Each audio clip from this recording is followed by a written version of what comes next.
Recording. Yeah. Okay. People is being accepted now. Oh my gosh. We are starting. Oh, there will be much more, believe me. Ok, muy buenas tardes a todos. Ya son las 5 de la tarde aquí en Buenos Aires. Vamos a darle la palabra a Brian Baird, a nuestro director académico del Programa de Estudios Americanos.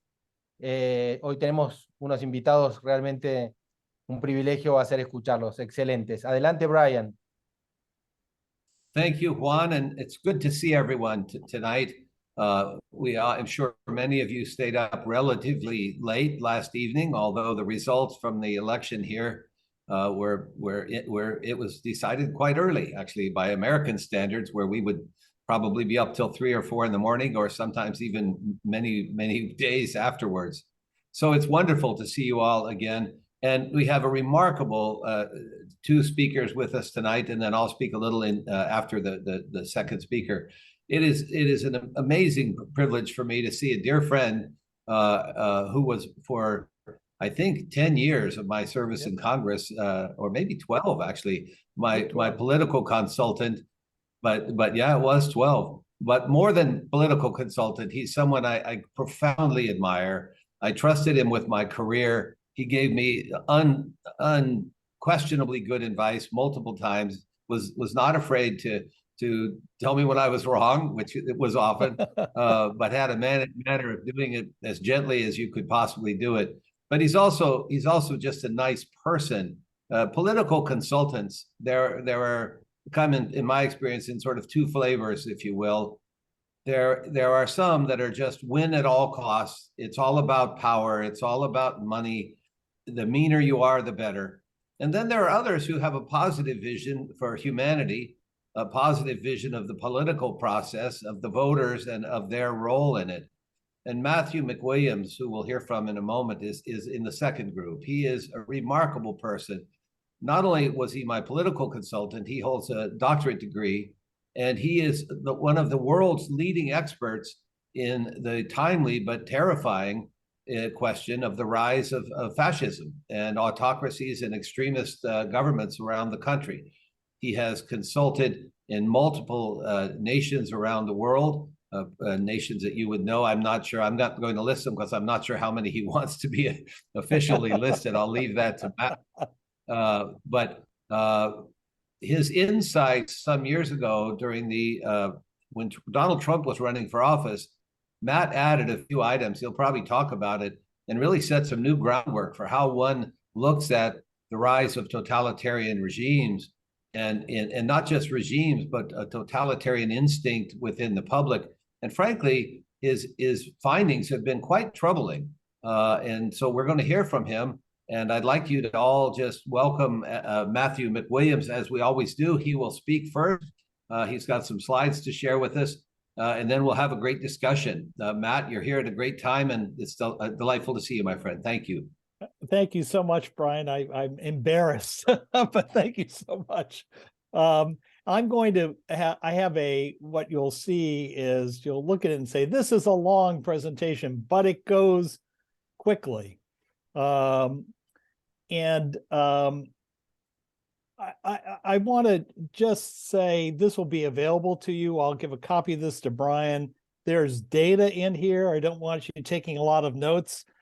Just let the ideas wash over you. You can see all the data. And also, I'm happy to follow up at any time and discuss it more with you. And I want to talk about, so the question before the House, let me just put it in these terms. Is democracy triumphant? You know, this is the old final form of human government, as Francis Fukuyama said in 1992. And I'm sure he is unfortunate that he put it that way, because as soon as he put it that way, everything started to go to hot.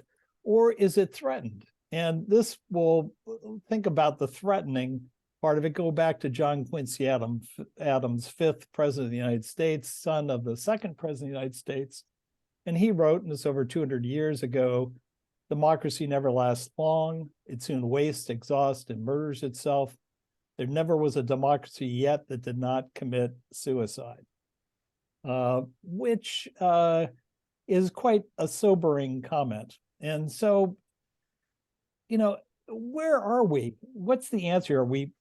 Are we ascendant, or is democracy threatened and on the way out? And obviously, it's not a binary choice here. It's on a continuum. And we're going to look at that continuum today a bit. And in terms of the health of democracy, what's the health of US democracy? We're also going to look at European democracies. And the questions really are, where are we on that continuum? And what can be done, if anything, to bolster democracy? As Brian told you, I've studied authoritarianism, came out in 2015 and said, the end of 2015, said my polling says Donald Trump is going to be president of the United States because he's activated authoritarians. And I was kind of laughed out of the room, and then it happened, and people changed. So what can be done to bolster democracy with this rise of authoritarianism? It isn't a rise of authoritarianism, or is it just the activation of authoritarians who are already in the populace? So there are two threats to democracy, or democracy, the threat comes in sort of two parts here. And part number one is dictators, demagogues stirring up, activating authoritarians through their language, through their actions, through their mass rallies, through all the different ways that fascists have used to activate authoritarians. And, there's nothing really new about this. If you go back to the Federalist Papers, I think it's Federalist 63, they talk about, Madison talked about the affection of the violent passions by self-interested men. The violent passions he was talking about were authoritarianism and self-interested men, dictators. So there is the one threat: dictators, wannabe demagogues through social media and mass media can now activate authoritarians very effectively. And we've seen this authoritarian activation in the United States. I have Marine Le Pen up here, France, Viktor Orban, Hungary. You can go in country after country and see where this is happening. And we are in Spain, the party would be Vox, and Vox has been activating authoritarians. In Italy, it's Meloni's party. There was Matteo Salvini's party. So authoritarian activation provides an immediate challenge to democracy. And that challenge is through elections. So the US elections in 2024 coming up, we all know about it. The EU elections, Argentina just happened. The Netherlands on the 22nd of November, just 2 days from now, Geert Wilders, who's the the Party for Freedom, has surged in the polls. I met him, 10 years ago. He's a scary authoritarian, let me tell you. And he is now tied with the major party in the election polls coming in. And that election's on Tuesday. Serbia, Finland, Portugal, there are all sorts of elections. And this authoritarian activations by demagogues playing us versus them politics, dividing, targeting, stirring, that's an immediate challenge to democracy. So how healthy is our democracies to stand up for that? But there's another challenge that other people have been talking about, I've done research on and found, and it's a systemic challenge to democracy, which is, the immediate challenge. Obviously, we have to counter it in these 2024 elections, the elections coming up, as best we can. And there's some examples around the world where it has been countered. The Polish elections in October, the Law and Justice Party, which was the authoritarian party, lost. First time in 8 years, lost to Civic Platform. So they can be beat, and they are beaten. But there's a systemic challenge we need to confront and we need to talk about. And that systemic challenge is what we call demographic succession. And that's something that I've been studying this last year and want to talk to you about, because we have the authoritarian activation on the one side, and we have this thing called demographic succession on the other side. And together, it's a witch's brew of very, very dangerous threats for democracy. So we look at that systemic threat to democracy through research. And the two pieces of research I'm going to focus in on today is the report I just did a few months ago, Democracy in America in 2023. This was done for the Freudenberg Stiftung, which is foundation in Germany, along with the German Marshall Fund and the Comms Hub, which is the foundation I serve on. But also looking at European research from 2016 to 2022 that I've done with Comms Hub and European Movement International. And European Movement International is the outside group outside the European Parliament that's been working to build one Europe since the 1950s. All right, so the US research is a national survey, focus groups, asynchronous qualitative boards. That's where we get 60 people sample around the country on and have conversations over days with them online, and then a panel backtracker. So a fairly detailed research agenda. The European research has been multiple waves of surveys, IDIs and focus groups, IDIs with authoritarians, and then focus groups where we're doing message testing, issue testing, and ad testing. And Matt, a lot of the can you European tell us what research IDI was is? not Matt, can you tell us what an IDI is?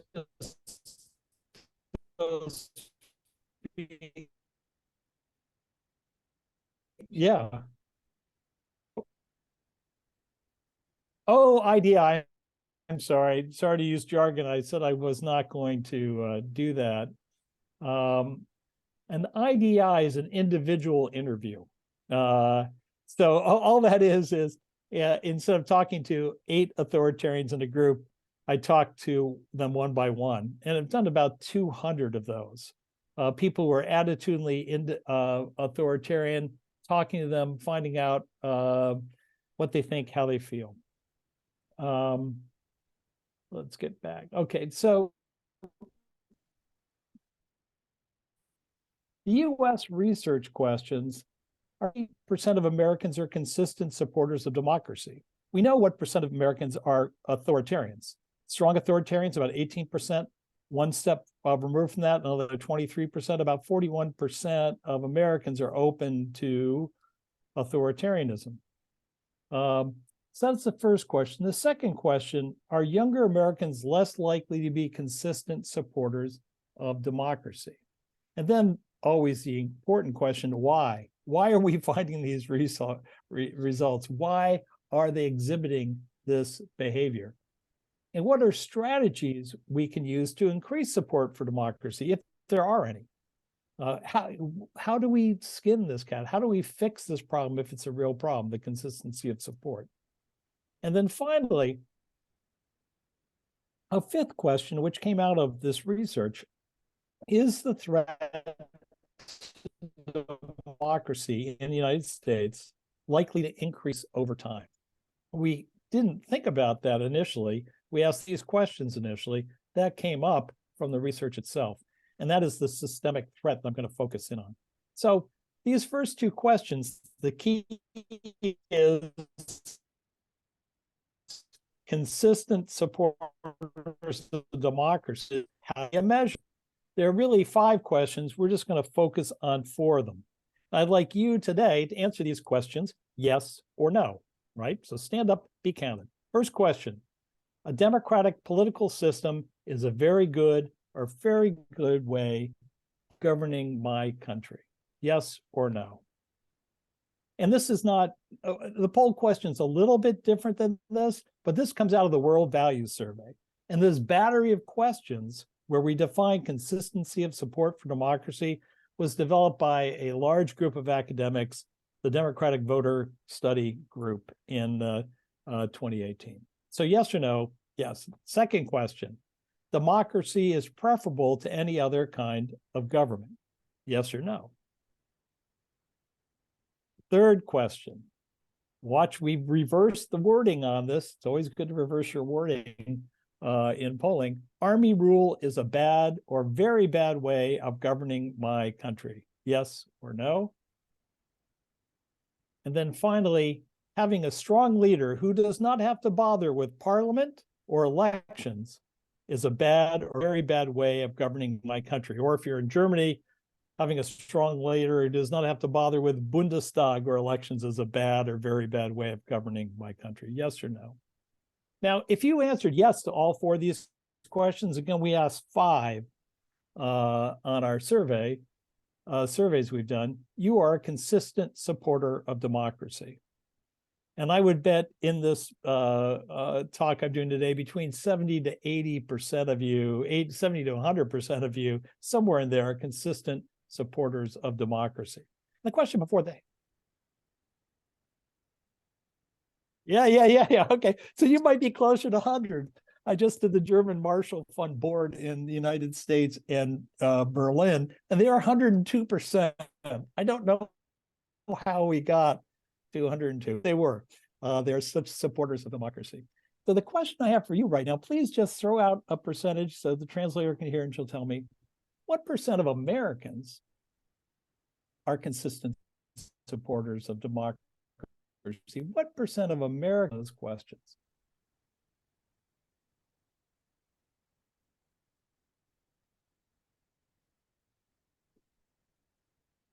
And what numbers are we hearing here?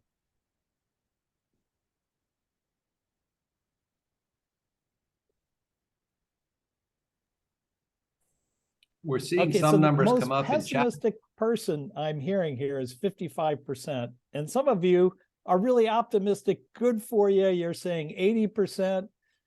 The answer is 41%.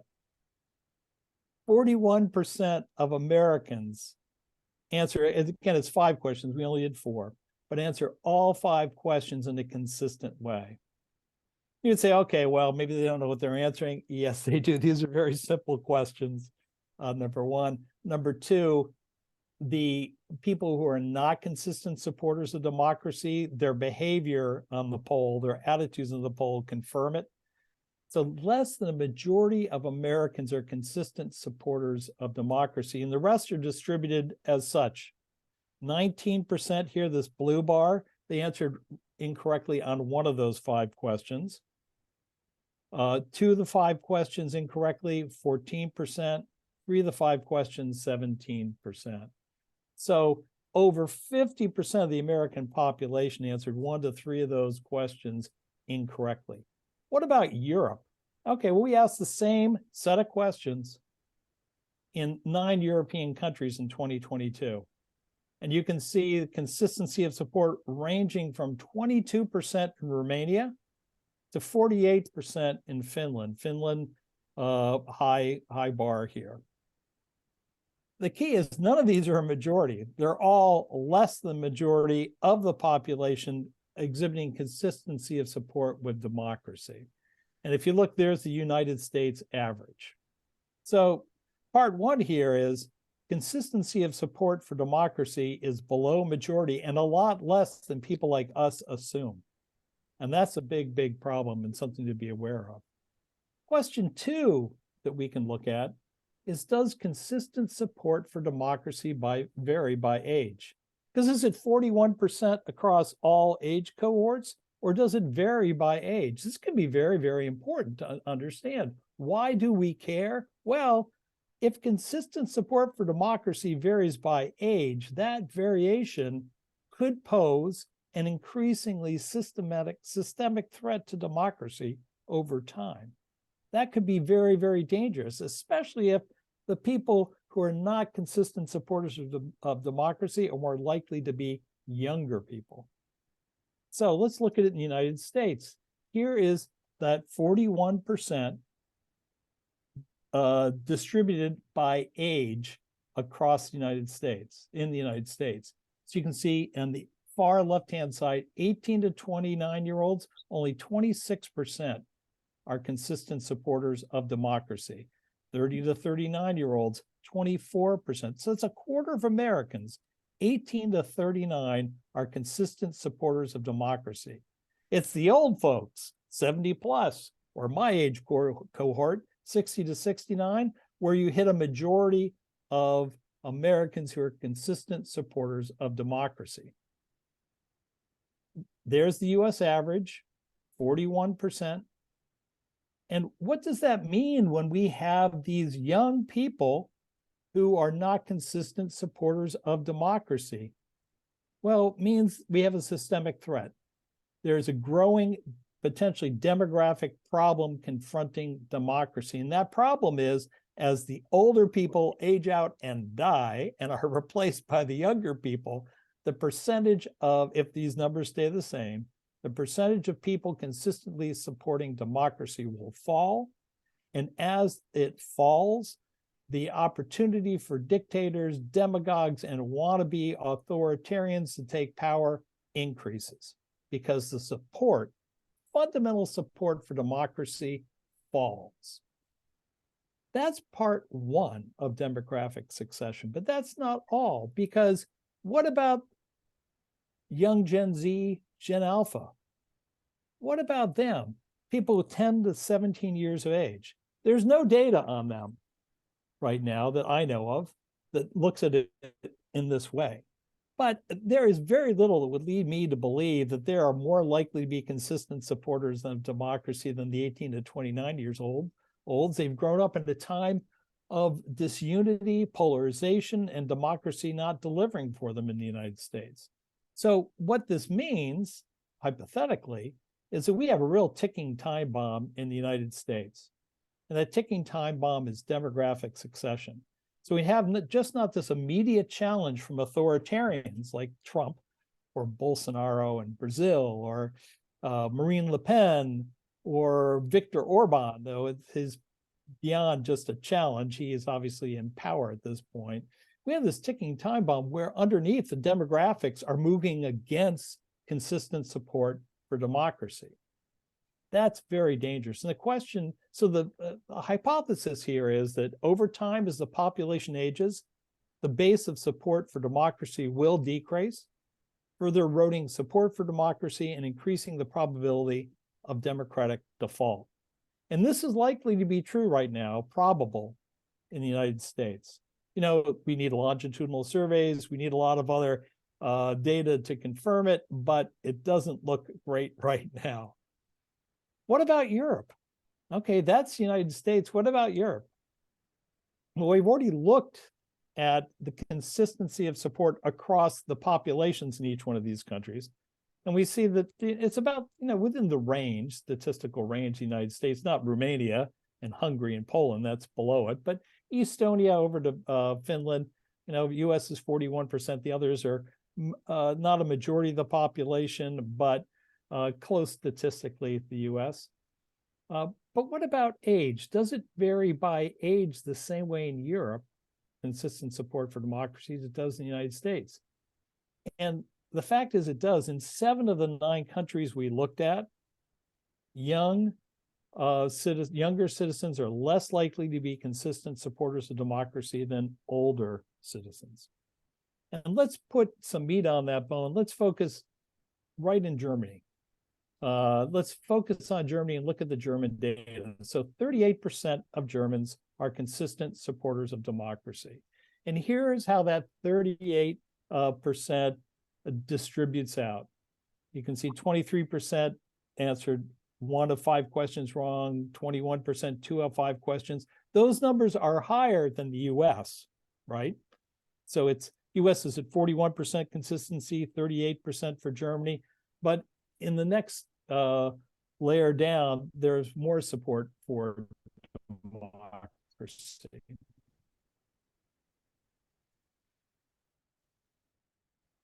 What are the questions that they drop out in? Well, strong leadership, 47% of Germans want a strong leader who does not pay attention to the Bundestag and just solves problems and doesn't pay attention to elections. 47% agree with that. And 26% disagree that democracy is preferable. And that 26% is primarily younger. Let's look at that 38% now across age range. And you see the same asymptomatic set of bars here. The younger you are, the less likely by far you are to be a consistent supporter of democracy than older. So what we have in Germany is the same problem that we have in the United States, a problem of demographic succession, potential problem of demographic succession. So for a few minutes, I want to focus on why. Because the only way, I think we know that there's a potential problem here, and the question is why. And we got to that why question through focus groups and qualitative boards. Asynchronous qualitative boards are simply discussions online where we can ask people who we've selected to be in the group questions. They type in their answers to us. They can send us videos. They can send us photos and answer. They can do a lot of different things. But we can spend days with them online talking through different issues, which we did. And what we quickly found out is these lower groups, 16% of Americans, there's no way to move them closer to democracy, right?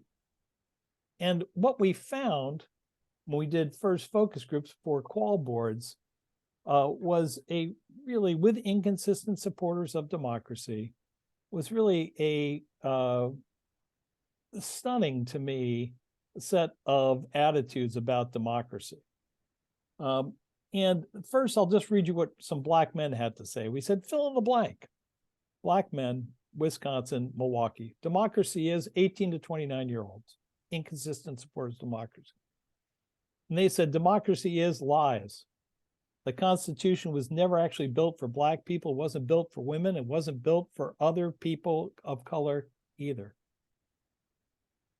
Democracy is more lies. Democracy is a broken system that doesn't work. Democracy is corruption. Democracy needs to be fixed. Democracy is broken. The system is just not built for us. That's Black men. Black women, democracy means like letting people make their own decision. It's our choice, but I don't think we really have a democracy as much as they say we do. Democracy is, what do we vote for? Like, I kind of felt that was just wasting our time to make us just feel like we matter when the whole time we don't. White men, democracy is voting. Voting, I think less and less people are relying on their vote, feeling their vote even gets counted. Voting, but here's conspiracy coming. If your vote actually counted, they wouldn't let you vote. They wouldn't let you do it. And then women, and this was the most disturbing comment from women, democracy is government. I was just thinking on the lines of the whole point of government. I thought it was to make sure the country runs smoothly, and gives everyone opportunities and everyone has a voice. So I don't necessarily care if it's a democracy. It's government, not democracy. And when we probe these further in qual boards, we found this, that in the end, democracy is voting. It's been in the United States reduced, flattened to voting. Democracy has been reduced to this. This is the floor and the ceiling for many inconsistent supporters of democracy. And when we asked them to send us in videos or pictures of what democracy was to them, this is what came. African Americans, Martin Luther King voting, white people, voting booths. So democracy is voting, but voting is seen as a sham. No real choice, or a choice among lesser two evils. My voice is not heard or listened to. And as you'd expect today, there's increasing distrust in the integrity of voting itself. Democracy produces for these people, this is what they say it produces, conflict, division, polarization. Here's one visual that was sent to us. It's the Capitol dome with a crack in it, storm clouds around it. The Senate side has been destroyed. And the woman said, democracy is not helping us, America, right now. What else? It's one side versus the other. Here's red and blue pulling the flag apart. Democracy produces disunity for these inconsistent supporters of democracy. And in the end, they perceive it as corrupt and broken, unrepresentative, and undemocratic. And, they know some of the components of it, believe it or not, that are undemocratic, especially the Electoral College, because they hear about it on the news during election season. So what do they care about? If they think that democracy is a sham, and if they think it produces disunity, and they don't really care for it all that much, what do they care about? They care about freedom. They talk about freedom. They care deeply about freedom. I won't go through and read them because I don't go too long here. But freedom is at the heart and core promise of America to them. It evokes emotion, passion, rich association. It's the core concept of American exceptionalism, freedom. And they know that freedom's not perfect and that freedom is contested, and that makes them want it even more. And when freedom is taken away or limited, as it was in Roe versus Wade, how do they respond? They respond. They don't like it when their freedoms are taken away. And we've seen that in the 2022 elections and the 2023 elections in the US. So they care about freedom, and they care about, very interesting, de Tocqueville would love this, they care about community. Community to them is valuated, it's emotionally resonant. Community is unity. Their town where they live, their block, their neighborhood, that's what's important to them, that and freedom. And then the last thing, communities where change can be made too, and where they feel they can make a difference. Again, these are 18 to 29-year-old inconsistent supporters of democracy. So they love freedom, and they love their communities, and they think that community is where they can make a difference. And finally, they don't see the direct linkage between freedom and democracy, which is a real problem. They think you can be free without having a democracy. You don't necessarily need a democracy to be free. Okay, what about in Europe? Well, we don't know as much in Europe about it because we haven't done as much research on this specific issue. But here are some top-line things we do know. Freedom is valued, democracy not as much, like the United States. Freedom and democracy not perceived as linked. Democracy is perceived as slow, and it doesn't represent me. In Europe, it's like, why can't they fix climate change? Why do I have income inequality? Why isn't there social justice? I can buy things on my phone. Why can't we solve these obvious problems? They also see democracy producing undemocratic outcomes. We're not fixing climate change. Social inequality is growing, and producing unstable outcomes. A great example of an unstable outcome is going to be what happens in Netherlands in 2 days. In 2 days in Netherlands, the Geert Wilders party will do very well. The ruling party will do very well. And that means they'll each have like 18% of the vote, and they'll have to put together a government. And there was one time just a few years ago where it took the Netherlands 6 months to put together a government. That's a dysfunctional government. And people don't like that. So we're just at the beginning of understanding why in Europe. So what's a path forward? I don't want to, sometimes when I finish speaking on these things, people are in tears. What's the path forward? There is a path forward here, and I just want to give you a little sense of it. It's the difference between transactional politics and functional politics. And what do I mean by that? Transactional politics is winning today. We got to win. And we all in the United States fall into, and other places too, fall into this. We have to win. We got to get those votes. So we push and push and push on people to vote. And we have really flattened that notion of democracy to voting. Voting is the necessary and sufficient condition and the only condition for being a democracy. If you vote, you've participated. That's a real problem because it cuts people out. Versus functional politics, which is really winning for the future, right? So when voting is the floor and the ceiling, and participation is your vote and $5, give me $5 so I can run, that's a real problem. What is functional participation? What does it look like? Well, I'm just starting to probe this with German Marshall Fund, the Freudenberg Foundation, and 2 or 3 other foundations in the United States. But it begins with this from the call boards. We're just making America a better place begin? And the answer, men and women, black and white, usually we see big gender differences, usually big racial differences, but on this thing, where does making America a better place begin? There wasn't this big difference. Community, volunteering, service, learning, service to your community, volunteering to make your community better is where young people, inconsistent supporters of democracy, thought they can make a difference. That's what was important to them. And it's really de Tocqueville and Ostrom, Eleanor Ostrom's view of a democratic society, dense social networks, working in communities, making decisions that are community-based. And what these people saw is these inconsistent supporters, if they're doing that, they might have a chance to change politics at the state level and then at the national level. But the way in was at the local level.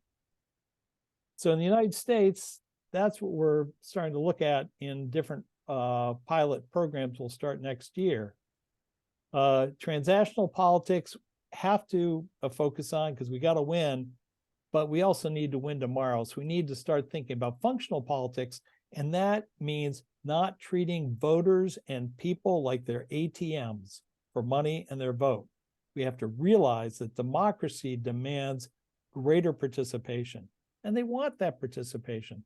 They just want it at the local level. Now, one last thing, one little coda I'm going to throw out at you. And I want to do a quote, read just a quick quote from Erich Fromm's Escape from Freedom in 1941. Erich Fromm, seminal psychologist. His book, Escape from Freedom, is one of the first real great works in political psychology. And, he fled the Nazis. He was in Frankfurt, part of the Frankfurt School, fled the Nazis. And he wrote this in his book, "Can freedom become a burden too heavy for man to bear, something he tries to escape from?" And the answer in 1940s was yes. Freedom became a burden too heavy to bear. And so we turned to demagogic leaders, strong leaders, and said, make decisions for me, obviously with awful consequences. But now we have people in the United States and in Europe making that same decision. They don't want freedom. They just want a strong leader. We saw in Germany, what? It was 48% were saying strong leader. But we also see young people, inconsistent supporters of democracy, saying they want freedom. So we have sort of a real polar, a different situation than the 1940s, where we have the authoritarian activation. We see it around the world, right? But we also have people who understand freedom, want freedom, have tasted freedom, and want freedom to grow. So we're in a different place than we were in the 1940s, 1930s, and 1940s, but still a very dangerous place. And so that is, thank you. I'm sorry I went on a little bit longer than I wanted to. And I'm happy to answer any of your questions that you might have.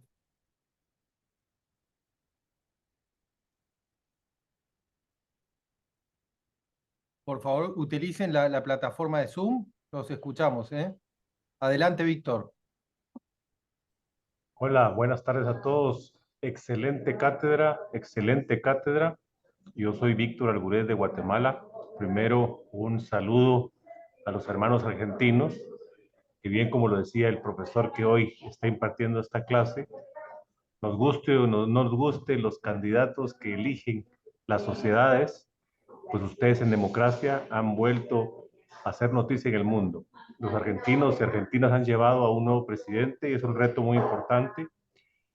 Les cuento, en Guatemala acaban de haber también elecciones presidenciales, pero estamos bajo un asedio judicial donde aún no hay certeza y no se reconoce por algunos actores importantes en Guatemala que hay una persecución judicial a través del Ministerio Público al binomio presidencial electo en mi país, que debe de tomar posesión el 14 de enero. Y aún se genera mucha incertidumbre por esta elección que acabamos de hacer los guatemaltecos. Por lo cual me resulta muy, muy importante la clase del señor Macwilliams, que nos pone en contexto cómo debemos de defender las democracias en nuestros países. Muchas gracias.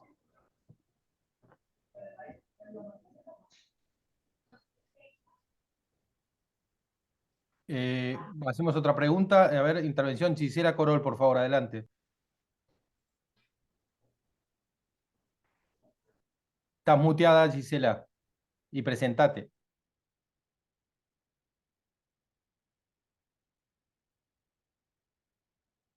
Sorry. Hi, my name is Gisela. I work for a public bank here in Buenos Aires, Argentina. Thank you, Matthew, for your class.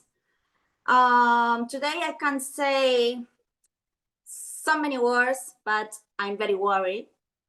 But the democracy in Argentina can vote, the people talk, and I read your inform, and it's what I think. All the ages, all the difference, all the people, what they think, what is democracy in the world, and what is a government, what is the difference, and I don't know if we can communicate that in this moment, and the next president that we are having, I can say the word. Sorry, I'm very worried. I don't know if Argentina can still be with the democracy, because these people doesn't believe in human rights. So thank you for your class. It's a difficult day for me because I'm very worried, but thank you. I understand, and thank you for explain us. And I hope that Trump doesn't come again. Thank you. Just if I'm very concerned about the immediate challenge. I mean, it's 2024 is just a seminal challenge in the United States and in Europe. I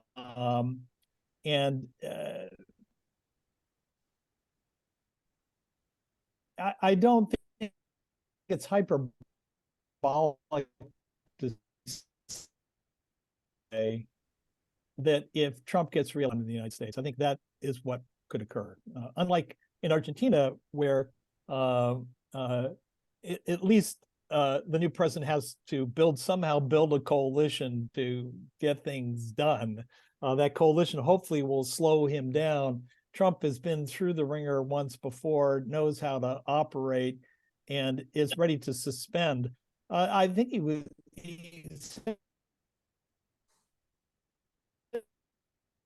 going to president in the United States, which would be very dangerous. So it's a real concern in the United States. Before it, the European elections, critically important. If authoritarians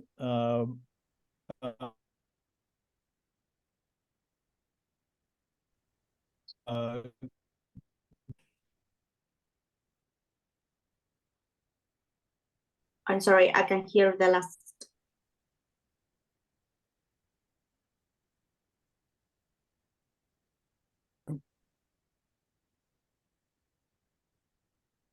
Brian? It's shocking. Yeah, I think I've lost Matt. I've got intermittent connection myself, Juan. But I lost Matt's image off the screen. Do you see him anywhere, Matt? Or there he is. Yeah, I see you, Brian. Oh, sorry. Well, I have a question, Matt. Sorry about that. I've had bad connectivity. One of the things, first of all, your point about service, as you know, I'm trying to create a national museum and local museums of service. I'd love to follow up, the two of us, directly about that. But one of the things that people point to in our country as a solution to this is civics education. But traditionally, civics education has been teaching people what the 50 states are, how the House works, how the Senate works. And I think it is the completely wrong approach. I think civics education needs to address three things. One, our civic responsibility to service others, not just to enjoy our own freedoms. Two, we have to get young people to not only understand that voting matters, but how to make decisions who to vote for. What sources of information? How do you analyze the character of a candidate? How do you look at their issues and gauge those against reality? So informing young people how to vote. And then last but not least, if we don't talk about the potential good government does, the benefits that we receive from living in a democratic society, then people don't realize why they need to support the democracy. But almost no civics education classes that I'm aware of focus on service, informing young people how to vote, and on the benefits to be derived from government. Yeah, Brian, I think that's spot on. And in fact, early on in the research on the focus group side and then in the qual boards, we probed on what people learned in their civics education classes. And we found out that a lot of them, this would be 18 to 29-year-olds, didn't have civics, or so first, that's a problem. And then number two, they learned about Articles 1 through 7 of the Constitution, sort of Franklin's plumbing of the Constitution, right? Checks and balances, things like that, but not the Bill of Rights. Wow. And their understanding of democracy, what it does for them, was zero. I mean, so close to zero that it was not measurable. And it's a gigantic problem.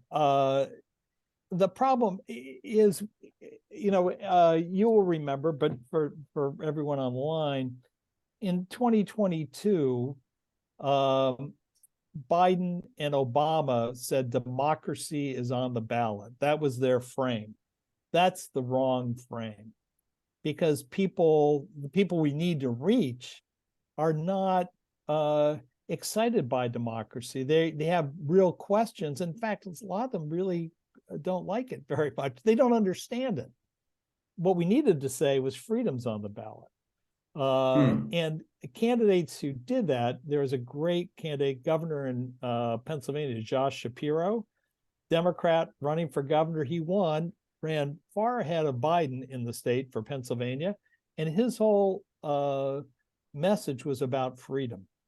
So I had one group I was talking to just last week are saying, well, so we have to say goodbye to democracy? No, we don't lead with democracy. We have to talk about freedom to bring in the United States, to bring people in, and then link it to democracy. And we need better civics, but also I think we need, what these young people, 18 to 29-year-old, young for me, are saying now is they want to be involved in their communities, show them how to do that, help them do that, empower them to do that, give them, and from that, show them that community work leads to a stronger democracy, a stronger polity, a denser community that leads to more democratic outcomes. And those are good outcomes for you, not bad outcomes. It's a lot of work, because also, I have good friends like Miles Rappaport, whose whole project is vote. We just want people to vote, and that's the losing battle. You win the short-term battle, but it's a Pyrrhic victory, because we're teaching people all they have to do is vote, and that's all we care about. We being Totally police. agree. Yeah, and it's a problem. Matt, Juan, we have Susana has her hand up, and Yes, then there's also a question in chat. Susana, por favor. Yes. A very famous economist, Branko Milanovic, is explaining that the middle classes of the rich countries have registered a relative decrease in their welfare, and consequently inequality is rising in rich countries. What about the relative weight of inequality in assessing democracy in these places, in the rich countries? Yeah, well, in the United States and in Europe, Yes. With the inconsistent supporters of democracy, they are angry about the growing inequality, economic inequality. And they see that as a problem with democracy. Democracy has allowed that. That's, if young people, 18 to 29 years old, let's say, had to pick two top issues in Europe and the United States, it would be climate change and inequality, Okay. social inequality. Or the United States, race would also be within that. Race is actually, an important factor in social or economic inequality too. But those would be the leading problems in their brains. And they would say that democracy is not solving those, so it's not helping me. Now, they've also seen another thing, which is the taking away of freedom. In the United States, that was the taking away of the right to choose, the right to an abortion, which changed some of their views towards elections, and also to the system itself. It doesn't mean they blamed Republicans for it. Many in our focus group thought the Democrats were in charge, that they were the problem. So they're low information too. But we've also seen it to be an important factor in electoral outcomes. Poland, they said just in October, the PIS, the Law and Justice Party, which is really a fascist party, quite frankly, been in power for 8 years. They have taken over the judiciary. They've taken over the media. They're trying to do to Poland what Viktor Orban did to Hungary. But they also had a 6-week abortion ban. And women, I did a lot of work in that election. Women 2 months out said, young women, there's no reason to vote. It's never going to change. I feel threatened and I'm worried. And groups were able to talk to them and say, your vote matters to solve this problem. And they turned out in droves. The typical turnout we expected was 53%. We got 70% turnout in Poland. Incredible. And it was about choice. And that's because that freedom, they've never really had a choice like the United States, but they had more than they were getting from the PIS. So freedom being taken away or threatened will activate vote. Juan, I see Raul Martinez, I think, has a question in chat. Raul, did you want to offer your question? Sí. Was that? Raúl, ¿quieres hablar o quieres que...? Ah, no tiene micrófono, ok. Vamos a leer su pregunta entonces. Si podés, por favor, traducir. Soledad, felicitaciones por su presentación, le dice a Macwilliams.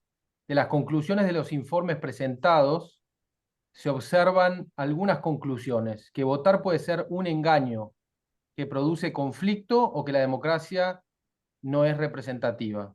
Las denuncias de fraude no ayudan a mejorar la situación, partiendo de las categorías o arquetipos de la democracia, tales como la democracia directa, la democracia representativa y la democracia participativa, y teniendo en cuenta la pérdida de confianza, se pregunta si puede ser el momento de pensar en el uso de plataformas digitales para dar respuestas a las necesidades ciudadanas. Oh, yes. And there are examples yes, definitely. And there are two things. One, democracy is slow. And because it's about compromise. We have differences of opinions, we got to compromise. But a digital democracy where government operates more efficiently and people can access government more easily is a critically important thing. The European Union is looking into that and trying to develop that. But you can look at Estonia is a perfect example of a digital democracy that is vibrant, thriving, has all the problems that democracies will have, but has a much happier population, even though they're worried to death that the Russians are in their next door, right? So that digitizing democracy is a very important thing. It helps. I don't think it solves the problem of inconsistent support for democracy, but can it make democracy seem more more responsive to people who are used to being, on my phone, I can buy just about anything if I can figure out how to use it. And a lot of young people say, why can I buy anything I want on my phone if I have the money, but I can't get basic services done from government? Juan, I think we have time for just one last question. I see our next speaker is here. Dario Polsky, I'll call on you. I think Juan Darío Lolu was No. first, so if he's still Okay. Si pueden, por favor, hacer los dos las preguntas bien cortas, sin comentarios, y luego responde Matthew a ambas. Yes. Juan, Very corta, brief. sin comentarios, pregunta, gracias. Sí, ¿cómo ve el tema de la concientización de los derechos y garantías constitucionales vinculados con la democracia para que tenga mayor consistencia la sustentabilidad de la democracia?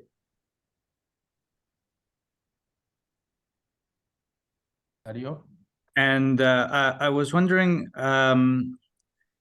the issue of freedom as sort of a campaign issue seems to sort of transcend right wing and left wing. I was wondering if you could comment a little bit about that, and if that can lead to a reimagining of the political landscape. Yeah, I'll take that first and then the other one.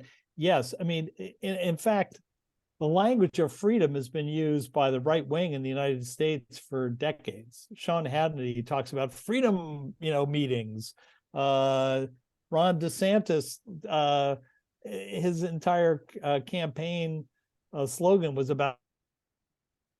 So the notion transcends left and right.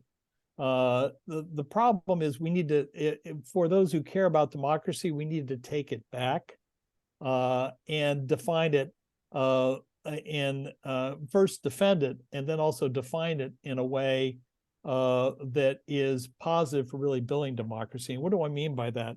There's some people, inconsistent supporters of democracy, they're more likely to be white men who are farther down the scale. They answered maybe 3 out of the 5 questions inconsistently.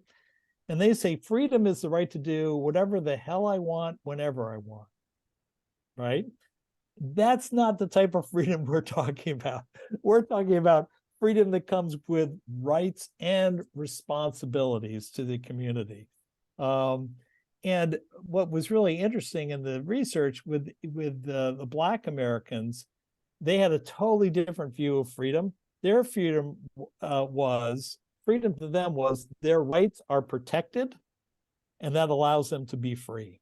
And that when their rights are protected, when they're allowed to vote, when they don't get beaten up on the streets or even worse by police, when they have the right to free speech, that's when they're free. So freedom to them is different. So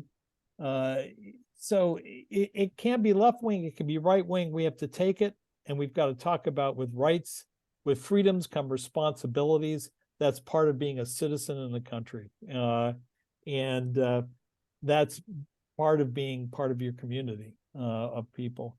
And to the man who talked about rights, we don't want to talk about rights. We want to talk about freedoms. Rights are seen as more, the word is seen as more as privileged. I have rights and you don't, or I want rights and those rights are going to take away your freedoms. So in terms of language, at least in the United States, it is better to talk about freedom than rights. So the freedom of choice versus the right to choose, if we're talking about abortion. And in fact, in Poland, in the United States, women don't want this language any longer, that where we would go around and talk about the right to choose as freedom to choose. They just want to talk about abortion. You have to have the freedom to get an abortion or not, depending on what your health concerns are, depending on your own personal concerns. So Matt, I would watch the rights language and focus on freedom. Yep, I'm fine. It's so great of you to take your time and so insightful. And what I so value about what you've done is you've alerted us to a very significant threat to democracy but also given us a pathway by which we can understand and then deal with that threat. I'll also say that had you been watching the elections here, the winning candidate certainly took to heart the advice of talking about freedom. The number of times he shouted "Libertad, libertad, libertad." Interestingly enough, I'll make an editorial observation. That libertad does not apply to the rights of women, and it doesn't apply to certain other groups in his particular political philosophy, but the slogan worked quite well for him. Right. And so we'll see how the reality bears out. Matt, thank you so much. I hope you and I can follow up, and I appreciate the great questions everyone asked, and a very insightful presentation. We'll all express our appreciation, and Matt, sincerely, let's you and I talk in the next couple of days if we can. But thank you so much. Wow. Thank you all so much. Keep up the good work. It's all of us together. It will make a difference in this world, and we need it. Thank you so much. Matt. Oh man. Thank you, my friend. Thank you. Thank you, Brian. So nice to see you. Take care. Well, we have been joined now by our next speaker, a woman who I have known for a number of years, who is a courageous leader to address a problem that people would rather pretend doesn't exist. Maya McGinnis is the director of the Committee for a Responsible Federal Budget, which is seems like the Sisyphean task to try to solve this problem. This is one of several groups in the United States, civil society organizations outside of government, that are concerned about the deficit and the debt. And I worked with Maya while I was in Congress, and then have kept in touch over the years out of Congress for this. I think we share a fundamental belief that it is not morally responsible to pass on massive debt to our children for the sake of political comfort and ease in America. And Maya, I shared, I think, once with this class a report that we actually had Doug Holtz-Aiken on a while back, and we talked with Doug about the challenge of presenting difficult information to voters who want their taxes lowered, but to get more services without paying for those services. So Maya has fought a valiant struggle, continues to do so through extensive analytic studies, evaluating what policies will have effects on which levels of the deficit or spending. So without me talking anymore, please joining us, Maya. Thank you for being with us, and we look forward to your comments. Wonderful. Thank you. It's very nice to join this group. Just tell me how long you want me to talk, and I'm looking forward to the conversation more than anything. So we have a whole hour. How about maybe, how about 20 or 30 minutes, Maya, and then we can have a discussion. And as you know, fiscal issues are hugely important here, with enormous debt, the largest defaults to the IMF in history, I believe, and inflation running 100%. So there will be a lot of questions about how we make these trade-offs between taxes and government spending and the deficit. So how about 20 to 30 minutes of however you feel, and then we'll just open up for questions and discussion. That sounds perfect, Brian. And is there an interpreter, or can I just go for a long, how do you want me to do that? Yes, we have an interpreter. If you would, before we start, Maya, if you'll look at the bottom lower part of your screen, there's a little globe right in the middle that says interpretation. If you click on that, left click, you'll get the options of English or Spanish. And then when Spanish questions are asked later on, you'll hear the English translation of the Spanish presented questions. But your speech for now will be if you speak in English, and just speak slowly, and be sure to define any terms or vocabulary that people may not know. That will be translated in real time versus a pause for translation. So just speak steadily, slowly, and the translation will be in parallel to that, with Solibara helping out. Got it. Thank you. Okay, that makes it easier if I don't have to pause the whole time. And so tell me if I need to slow down. So hello, everybody. It's very nice to be with this group. Really looking forward to the discussion. I am looking forward to learning from all of you as much as anything that I will share about the U.S. a little bit of background. So I have been doing this work for decades now. My background was I used to work in a think tank, and then I worked on Wall Street in finance. And as I watched how the stock market and the bond market responded to policies coming out of Washington, I became more interested in budget deficits and went to study that a little bit. And the more I studied it, the more concerned I became. And so have been doing it ever since. But the other, I think, really critical part about kind of this organization that I run and my background is it is very, very nonpartisan. I am a political independent, and probably almost as much as I care about fiscal policy, I am really worried about the partisanship and the divisions between our two major political parties, the Republicans and the Democrats, and how that's affecting our policy and our unity as a country. So I look at this issue not from a political perspective, and also not from the perspective that government should be bigger or smaller, which is one of the big divides between the two parties, but rather that if we are going to have the government do something, it's an important decision to figure out how you pay for that, because borrowing to pay for all of government's work has many negative ramifications. So what I think I'll do is I'll talk about the fiscal situation in the US, why it matters, and how our own political polarization is making addressing those problems more difficult. So the first thing to know is that our fiscal situation is really bad right now. Our debt relative to the size of the economy is about to be the largest it's ever been. It's about to set the record. The last time it peaked was right after World War II. And so that makes sense. You borrow a lot to fight a world war, or you borrow a lot during COVID or huge recessions. But right now we are getting there, not having fought a world war, and mainly because we've borrowed during good times for political reasons, because people didn't want to go through the trouble of paying for things, not because it was the right thing to do for the economy. And I will say, certainly during COVID, during the financial crisis in 2008 and 2009, our organization supported very large amounts of borrowing, because you need to borrow when your economy is operating below capacity, and we support that. It's that for us, right before COVID, under President Trump, or since COVID has ended under President Biden, we've still been borrowing so much. That's led to the high growth of the debt that really is troubling. So right now, the debt is growing faster than the overall economy. For a long period of time, interest rates were very low in the US, surprisingly low. A lot of different reasons for that.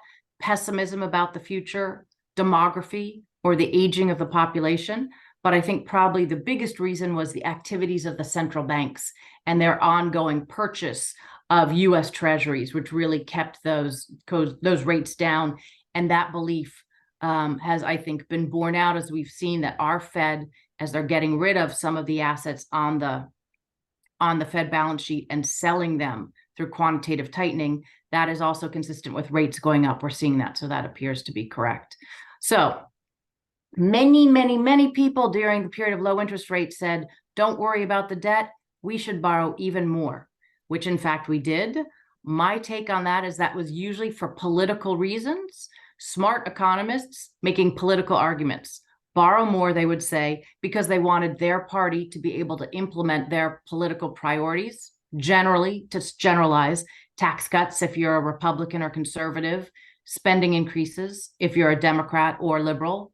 Though the truth is both parties like both of them, but that a lot of economists sort of gave a permission slip for the politicians to borrow instead of paying for their policies, which obviously is much more popular in the short term.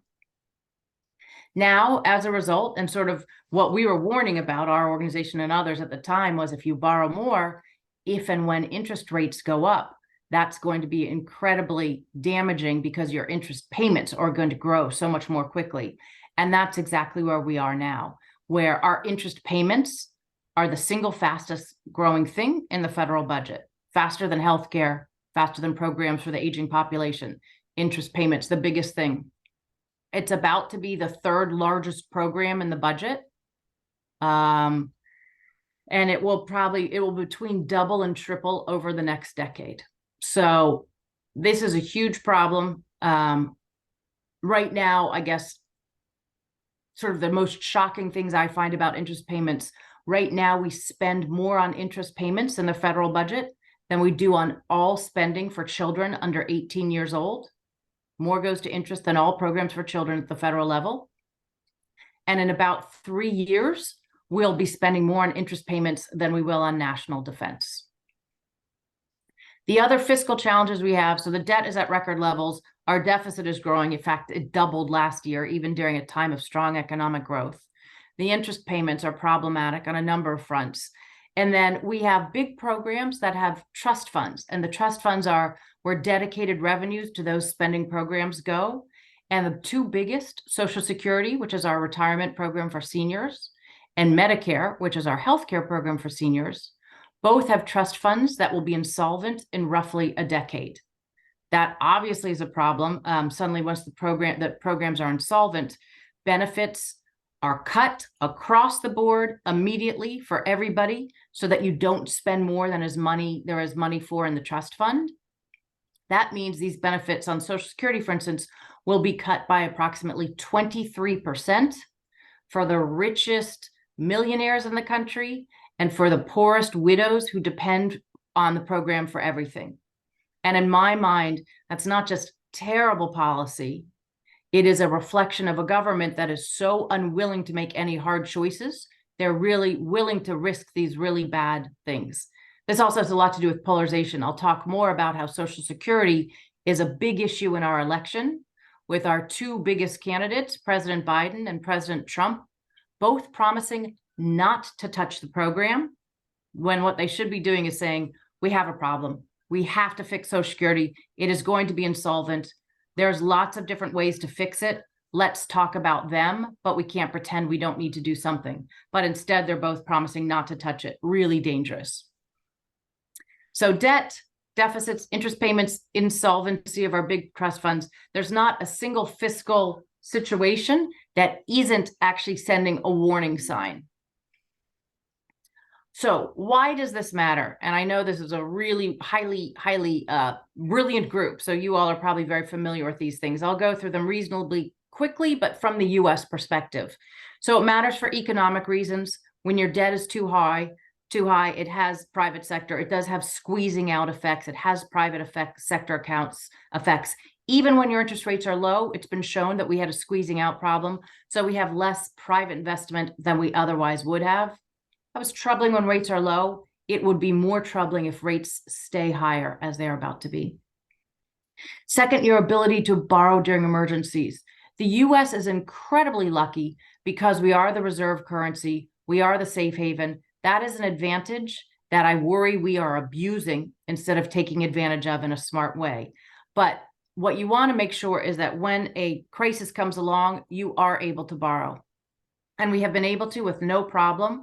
We've been able to borrow, and it hasn't pushed interest rates up, which of course, if you're in a recession, makes everything worse. Very lucky. But now is in some ways, I worry, the I told you so moment in the world. Because if you look at what's going on around the world, it's not just recessions. This is a kind of an emergency moment in my mind. I see three big issues. Climate. We're going to have to do so much on climate. The US and other countries, one would like to be able to borrow. It would be great to be able to borrow now to help other countries that also have to go through a transition to a more climate-friendly economy. Number two, geopolitical risks. Obviously, what's going on in the world right now is a scary reminder that the world is much more dangerous than our foreign policy or economic policy had been assuming for the past decades. Our national security costs are going to go up. Our diplomacy costs are going to go up. Our foreign aid costs are going to go up. Or if they don't, it will probably be bad for the geopolitical situation, which again is much worse than we realized. There are going to be a lot of expenses that is going to put pressure on our budget. We are in a moment where our taxpayers are spoiled. We are not used to having to pay for what we spend. So when these things go up, you're not going to have an understanding and a willingness that you have to pay for these things. It would have been easier again if you could borrow now, because when you get hit with big expenses, it's a justifiable time to spread those costs over a longer period of time through borrowing. But if you're already borrowing for everything else, where we're borrowing for such a big portion of our budget, then you don't have the space to do that. The third, I think, fundamental risk that could really change the structures of our budget is artificial intelligence. AI could both be a huge boon to productivity, the ability to individualize healthcare or education or personal assistance, definitely has the potential for massive growth and productivity improvements. And that would be great, because that comes along at a time that our economy is at a disadvantage because of the aging of the population and probably deglobalizing the economy, both of which will harm economic growth. It will be great if AI could compensate for that. But there is also a dark underbelly to AI where the risks are tremendous. And those are risks of economic dislocation, disinformation, weaponization of where weapons of mass destruction will be available to individuals in a way they really weren't before, not just nation states. Many, many more threats that we are going to have to figure out how you protect against. And probably when I talk to a lot of the heads of AI companies, they say, we think the government should be investing in smart AI so you can actually direct it towards the purposes that would be most beneficial, not just have the marketplace determine where the AI investment should go.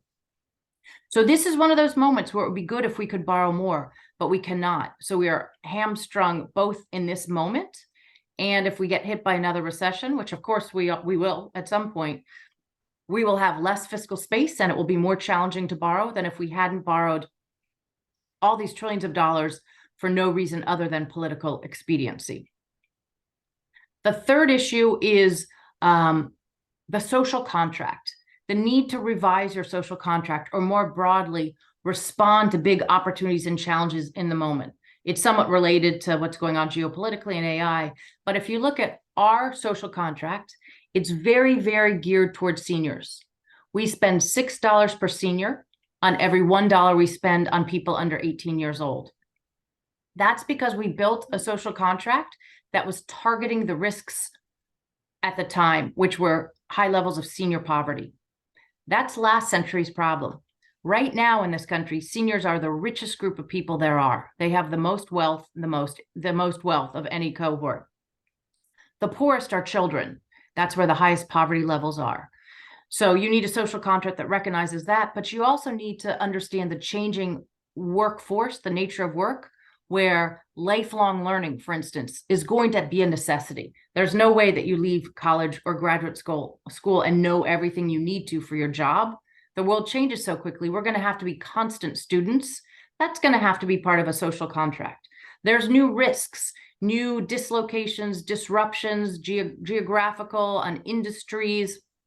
Change is faster than ever. Things that were working yesterday are obliterated the next day. We're going to need new kinds of insurances in a social contract to protect against all those changes. We don't have the budget flexibility where we're even having that discussion. Then finally, fiscal policy is not just an economic issue. It is a national security issue, and it is a big risk in terms of national security. Both, as I was saying, because we want to have the fiscal resilience to be able to borrow, to be able to intervene, to be able to give foreign aid and build up our own capacity very quickly. A lot of things that are going to cost a lot of dollars. But on top of that, we're also dependent for borrowing, because we do still borrow about 40%, 39% of our borrowing comes from outside of the US. Japan, huge debt, but it borrows all domestically. We still depend on foreign countries for borrowing. China has been slowing down its purchase of our debt. Clearly, as we are in a huge competition with China, it's dangerous to think that you can have a trade war that's just based on tariffs, when China also owns $900 billion of US treasuries and could always sell them as another kind of economic tool / weapon in the frictions that exist. So it is now a national security vulnerability that we've had many people warn about in the past, but you can see that coming to fruition with the higher tensions, the more overt rivalry between the US and China, and with higher interest rates. So the last thing I want to talk about before we get into a discussion is the things that you need to do to fix this.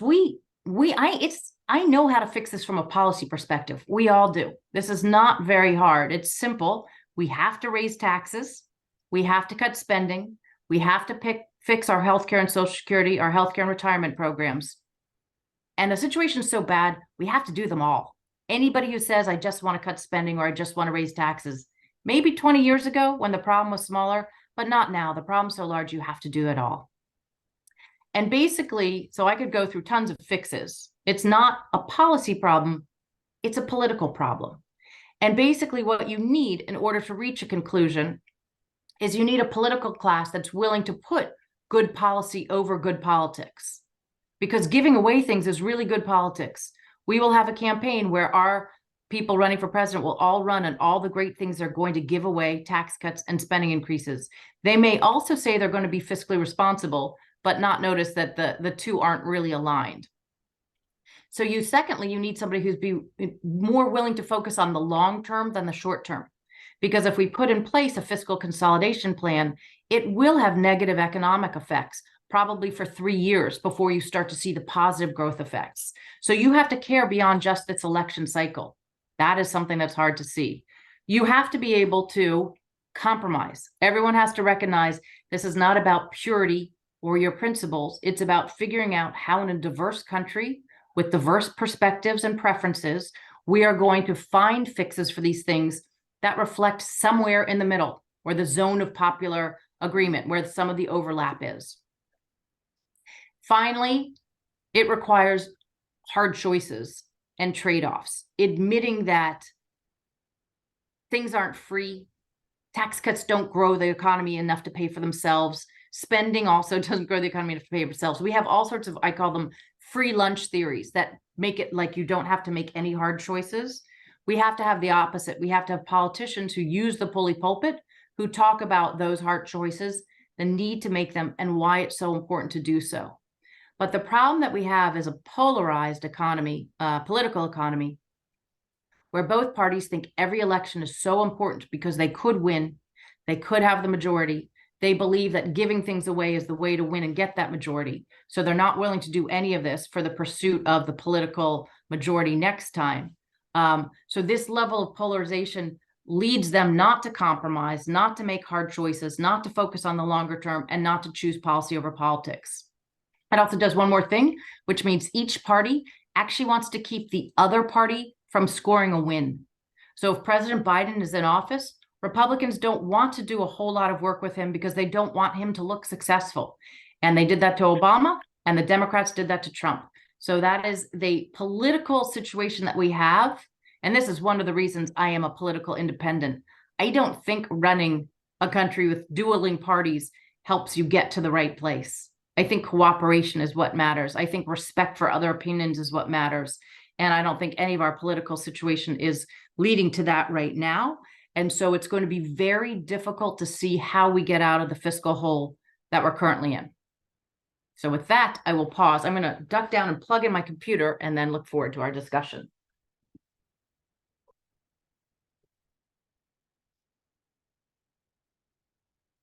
Okay. Maya, that was amazing. Absolutely on target. As you know, I share those same opinions. I'm going to invite our host, Juan de Dios Cincunegui, who is the chairman of the program whose aegis I'm speaking to on the Fulbright scholarship here. He will ask the first question. He'll probably ask in English and then have Sol translate.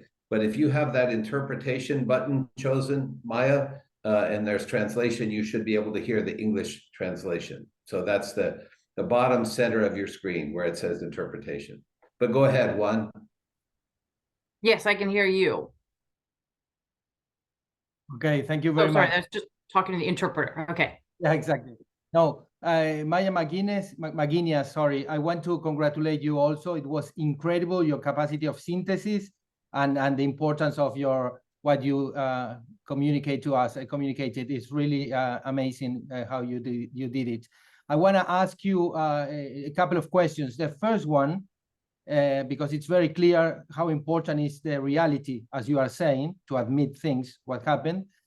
So basically, it's a big challenge to try to convince to the political community in the United States to have an agenda of for facing the problems in a correct way, to like planning skills, the capacity to take decisions, the common ones, dialogue, consensus, all that. I understand that's basically what you were saying. So there is a political problem, and there are measures to take, and well, because of the confrontation and all that. So first of all, I would like to invite you to come to live in Argentina, please, because we need that kind of speech here, because we have exactly the same problem, but imagine it's even worse. So I want to ask you about first what we understand that the name in the States is deep state.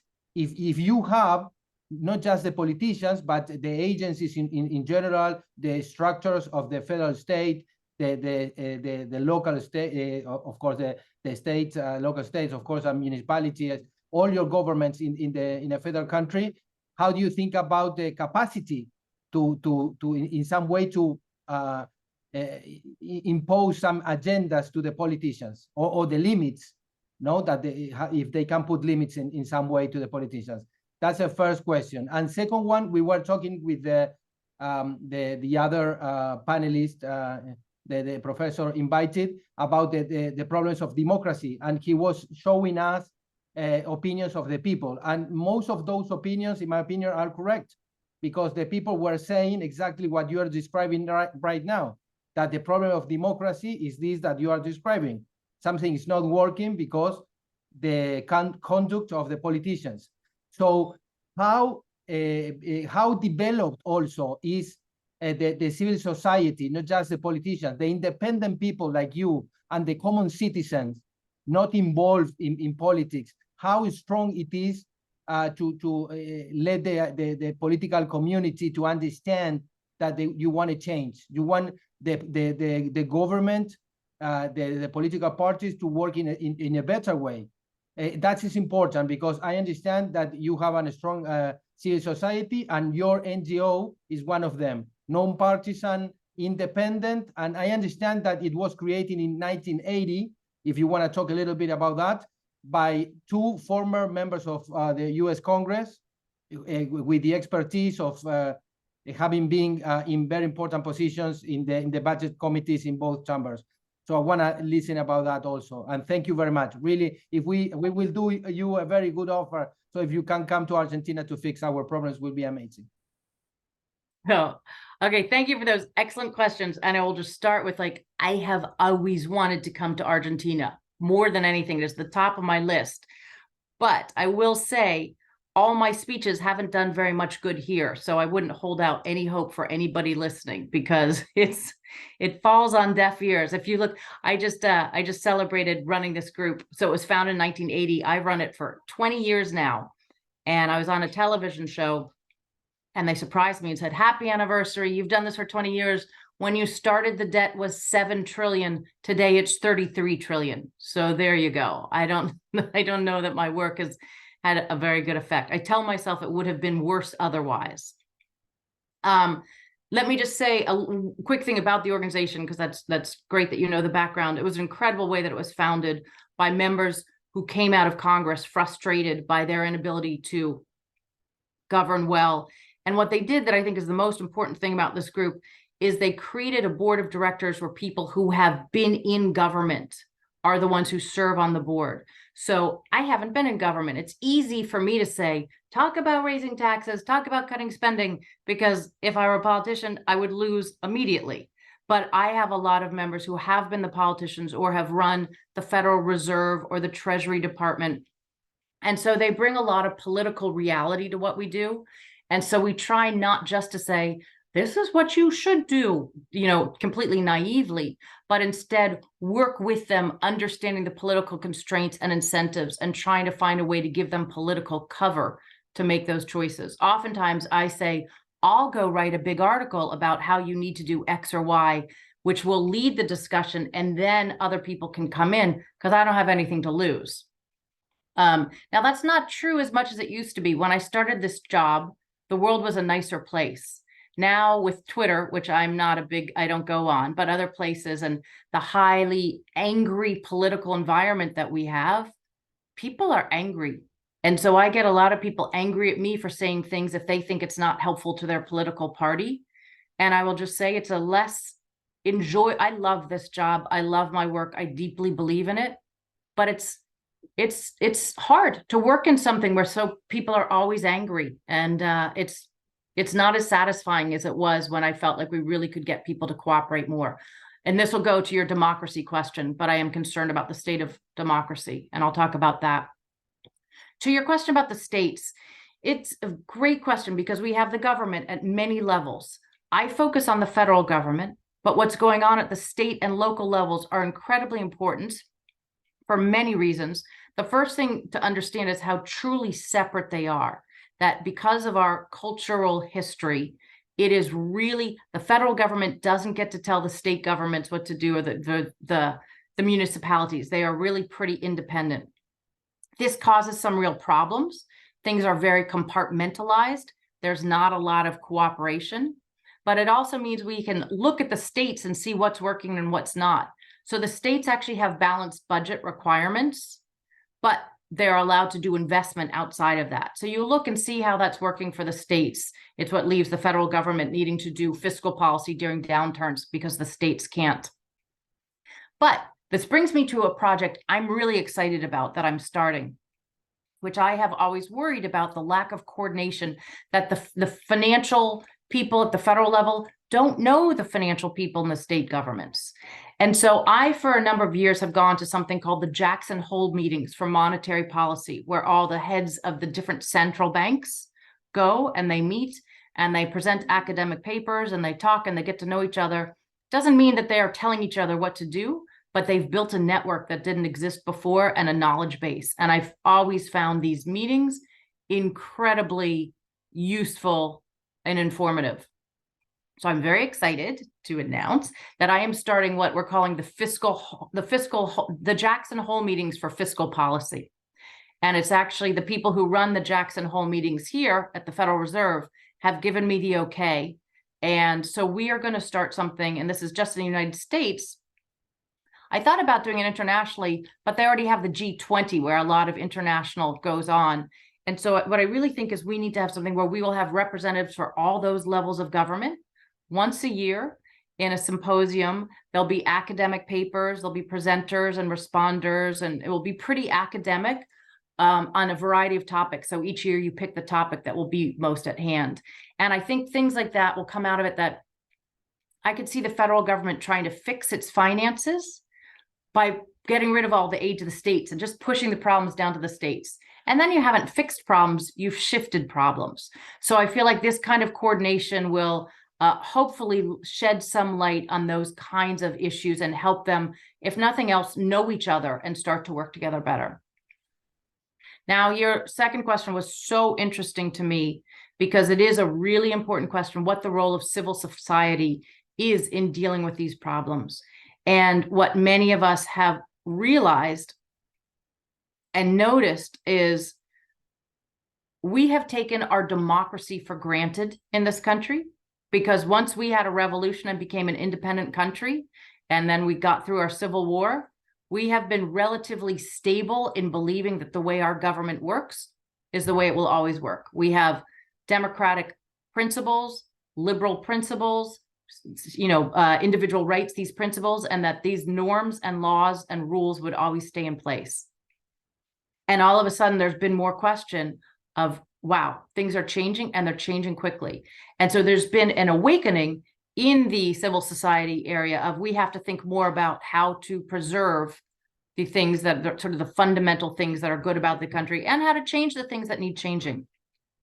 Many new groups have been started, including one that I started. I started a side group to the Committee for Responsible Federal Budget called Fix Us. And Fix Us is looking at the root causes of how we got here. So what are the political, economic, cultural and technological issues that have contributed to the division and dysfunction and distrust in the country? And what are the things that are exacerbating that? The failure of some of our political leaders.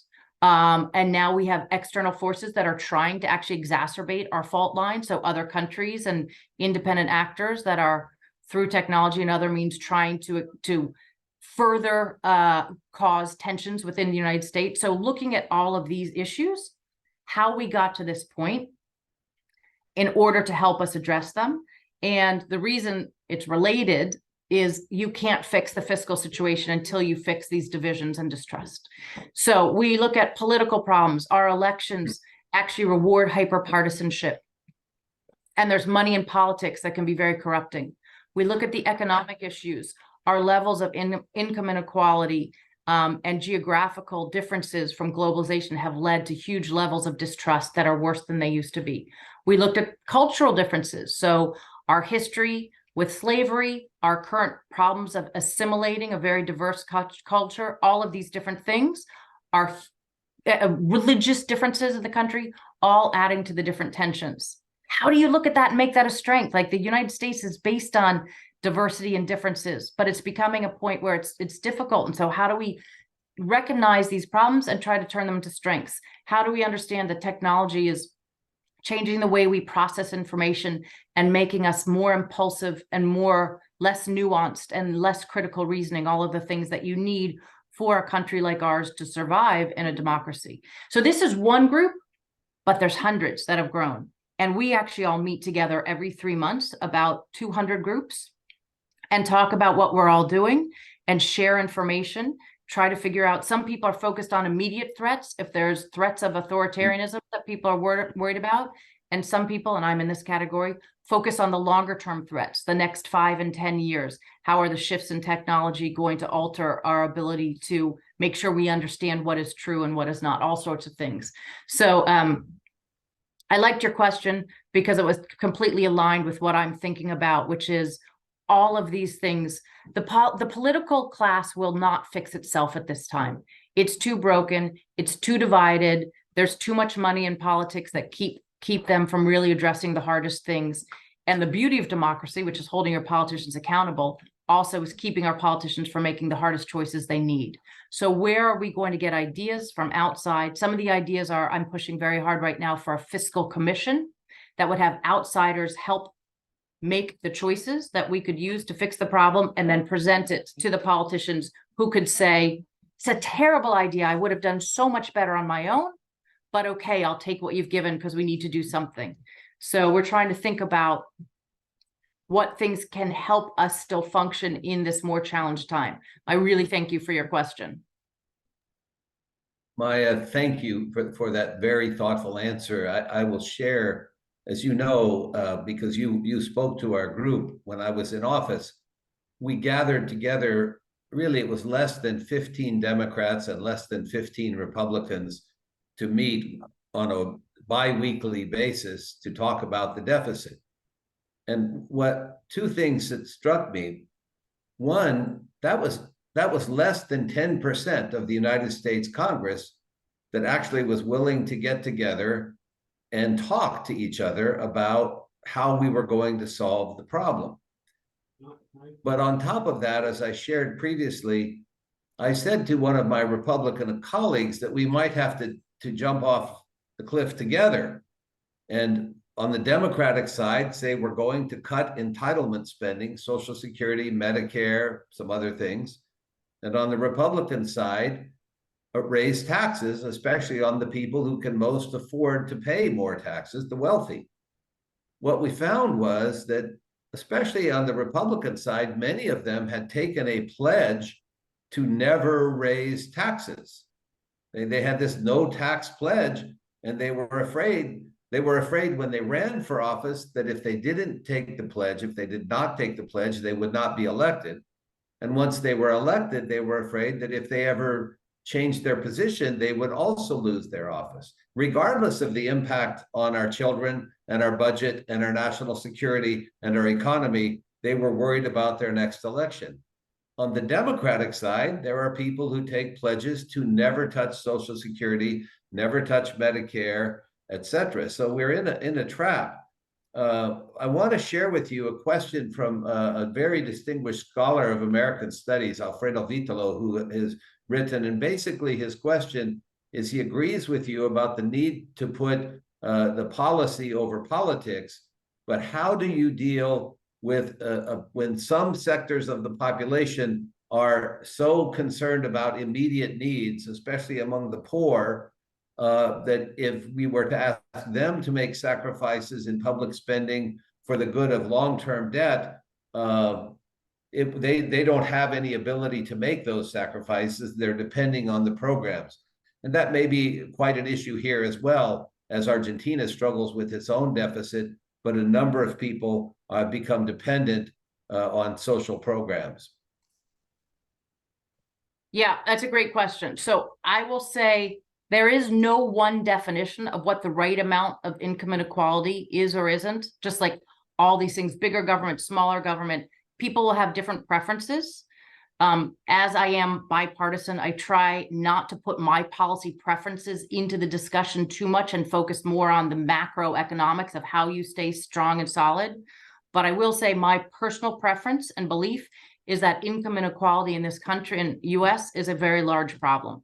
And I think as there are more people at the top who are doing incredibly well, it's actually affecting the prices of things. So not only are some people sort of dependent and don't, even if they work full-time, don't have enough money to really get by, the prices of things, not just the short inflationary period, but over time are going up because there are some people whose budgetary constraint is basically infinity.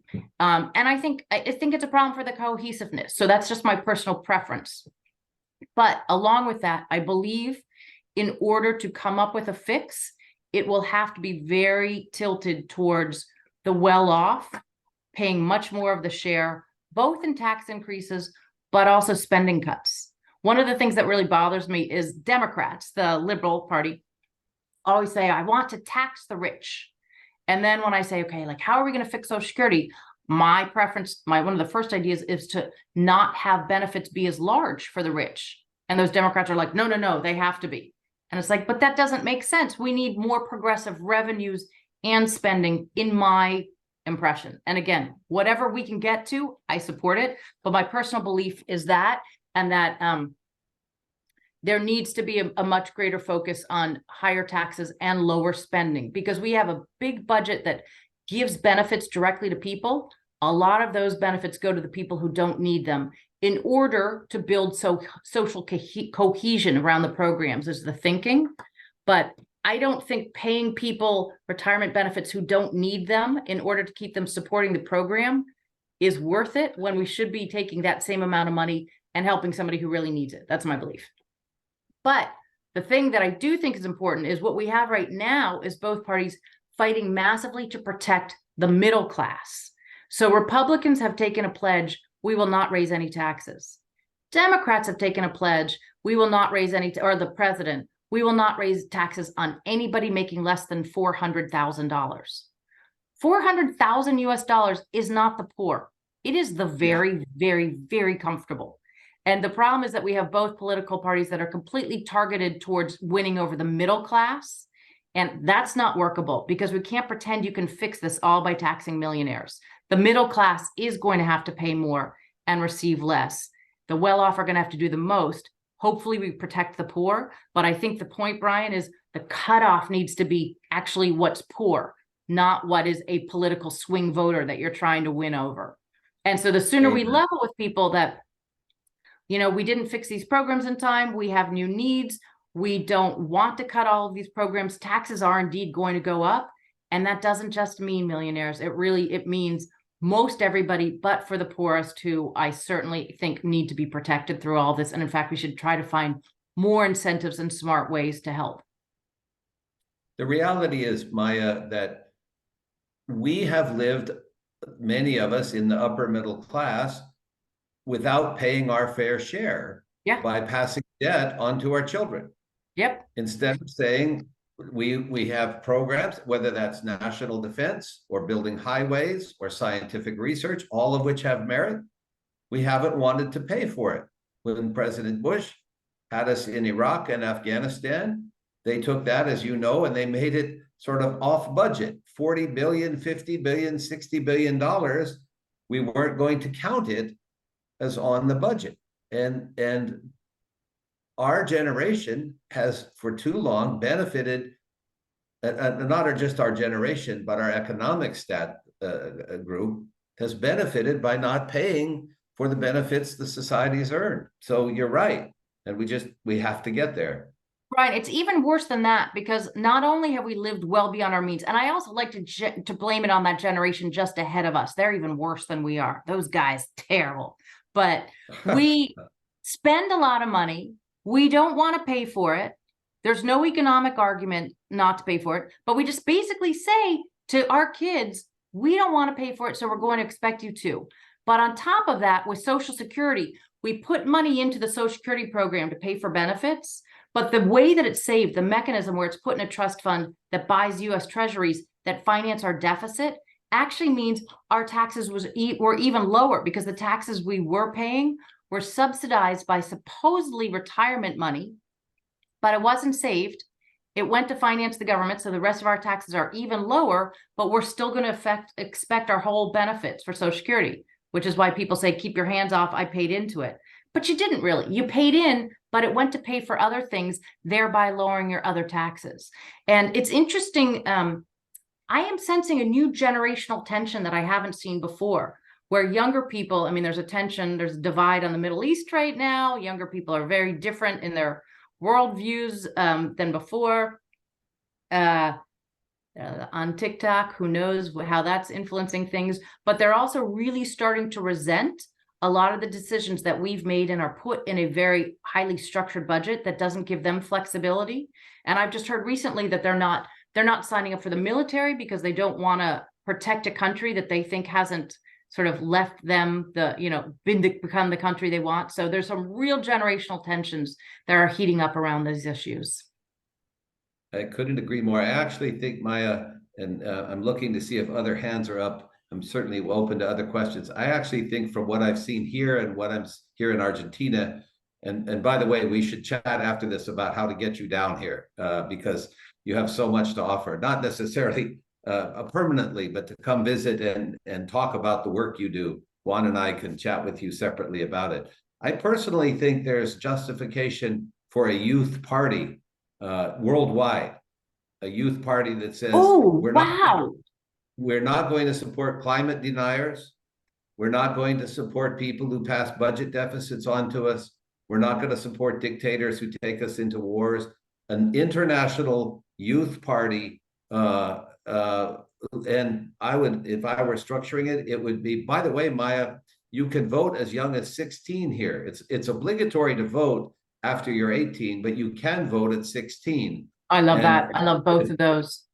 Yeah, I'd like to lower the voting age at both ends. In other words, you can vote younger, but at somewhere at the top end, you lose your right to vote because you've had your turn. That's very controversial. But that was a little controversial.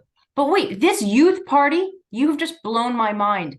That is such a good idea, because I think all the time about how different things need to be decided on the community level. At our lowest community levels, that's where the trust is. That's the strongest trust. So you have to take advantage of that. Some things at the national level, because we've organized ourselves as nation states and that's who we are. But some things on the global, or I would say human level. I was talking with my son is home from college and his friends about what's going on in the Middle East.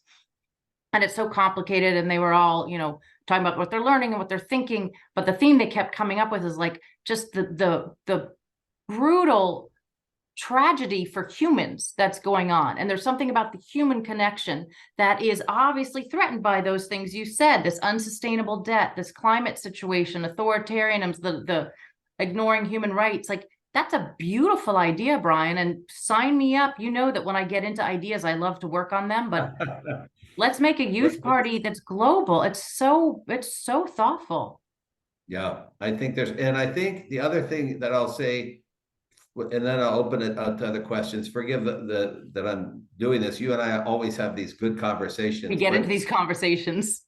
Well, the other thing, Maya, that I saw in this most recent election, though there was a big margin in the presidential election yesterday, my own impression was not that there was great affection for the winner. There was great antipathy for the loser, and there was great frustration that there was not a better choice. Yeah. That there was not a better choice on the ballot. You heard people say it all the time. I don't know who to vote for. It's actually not voting for someone. It's trying to reduce the damage of the other person. Against. And young people deserve better choices than that. And in my judgment, we're seeing the exact same thing, different, not in the United States right now, with most people not wanting the next choice to be Biden or Trump, but both Biden and Trump, selfishly, I believe, have blocked any other candidate from emerging. And that's part of why young people are sick and tired of it. And if the young people had a party of their own, they could insist that we're going to only elect candidates, and they're a swing vote. We are only going to elect candidates who care about climate change, want to balance the budget, are going to be honest about political tough choices, etc., and protect our freedoms. And anyway, to add to that, go because ahead. certainly I just came back from a retreat about the politics of stuff, and all the political experts were like, this is not a vote for, this is a vote against in the election, the Trump-Biden election. And Right. just think about how much, when what you're doing is going to the polls to vote against something or somebody, how much that exacerbates the anger that is fueling everything. Right now, our country is filled with division and outrage. I just got in a fight with two friends who I've never had a fight. I don't fight. And two friends who I've had a fight with about politics. And we went to work it out. And I said, you know, it's so strange. We're all feeling so much angrier and on edge, and everybody's outraged about something. And we need to build tools where you're very quick to like show curiosity and assume that nobody's coming to the discussion with believing that they're evil and doing bad things, but that's how we treat each other. But I think when you have two candidates and you're trying to figure out who you hate more, that fuels into this really terrible mindset and anti-relationship that we're stuck in right now. Exactly. Brian, Victor Alvarez from Guatemala. Sorry, Juan. let shall me we say come with something about Argentina before, Victor. Give me a second. Muchas gracias. Okay. Just 1 second. Maya, I want to comment about Brian's opinion on Argentina and the election. It's true, it was because the people were very bad options, both, but for first time in 40 years, and probably it's something completely unusual worldwide. And of course, it is the opposite of politics, traditional politics in Argentina and in the United States. In the case of the candidate who is the new president elected of Argentina, we talk about the problems of Argentina in a very, how can I say, openly. And he said, we need to take these decisions that are going to affect the budget application to everybody, you know, to public employee, to social, rights or whatever. So this is important to say, because of course, not all the people who make him president voted for him, but voted to stop a system that is this that we are talking about, of politicians taking decisions against, for example, to the quality of a good federal budget, and of course the capacity of a country to deal with financial problems. And it's incredible. And I think that that's because of the level of poverty, the level of, of decadency for many decades in Argentina. So, and young people in particular vote for that option. So it's not the candidate itself, but it is true. And it's important to recognize that he was saying, this is the bad that we are, and we can't continue the same way, taking bad decisions, particularly with the budget and the way we deal with the budget of Argentina. So that's important, because the people even voted to him when he was saying, I need to restrain the budget. We can't continue this way. So that's incredible. I think it's incredible. Maya, one of the pleasures of this class is we have guests from multiple nations. And Victor Alvarez from Guatemala often has great questions. Victor, adelante, por favor. Muchas gracias, profesor Baird. Primero, concatenando un poco lo que decía el bloque anterior el profesor Macwilliams y lo que decían los dos, tanto Juan de Dios como Brian, y tú lo afirmas, Maya, que de hecho soy de Guatemala, Me encanta tu nombre. Guatemala, la cuna de la civilización maya. Lo que iba a decir es que nuestras sociedades, por supuesto, están polarizadas. Y cuando hablamos de democracia en el bloque anterior, hablábamos de solo las preguntas y el voto constituye únicamente la democracia, que al final creo que nuestras sociedades tienen que inculcar una construcción de ciudadanía y una verdadera participación ciudadana. Las organizaciones como la tuya, Maya, pues por supuesto oxigenan para que los políticos puedan, a través de políticas públicas, defender presupuestos técnicos que apoyen a las sociedades. Mi pregunta es, la sociedad norteamericana, ¿cuánto será el número que se vincula a esa propuesta de presupuesto que aprueban los legisladores en tu país?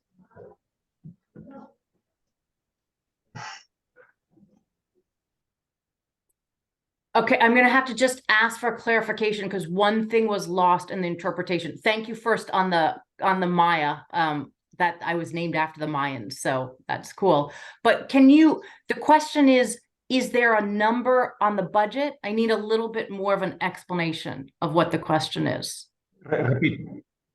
Repito, en esa construcción de ciudadanía y la participación ciudadana, ¿cuánto es el porcentaje real de la sociedad norteamericana que está vinculada en saber cómo se plantea el presupuesto que aprueban las autoridades legislativas en Estados Unidos? O sea, si están vinculada la sociedad a esa aprobación del presupuesto, conocen cómo es articulado el presupuesto.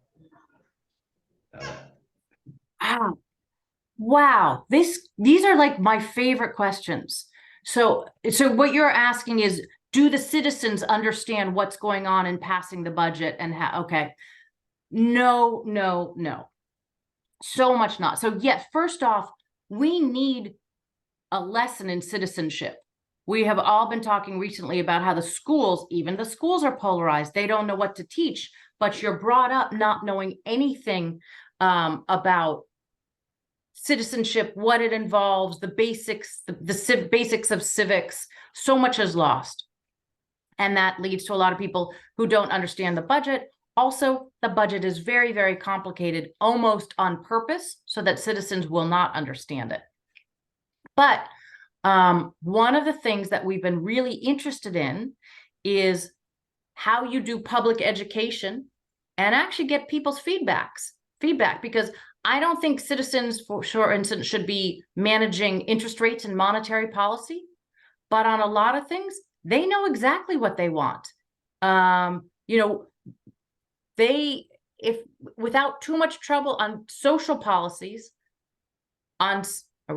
whoa, we're sharing a screen. Susan, I think you're sharing your screen, or someone is.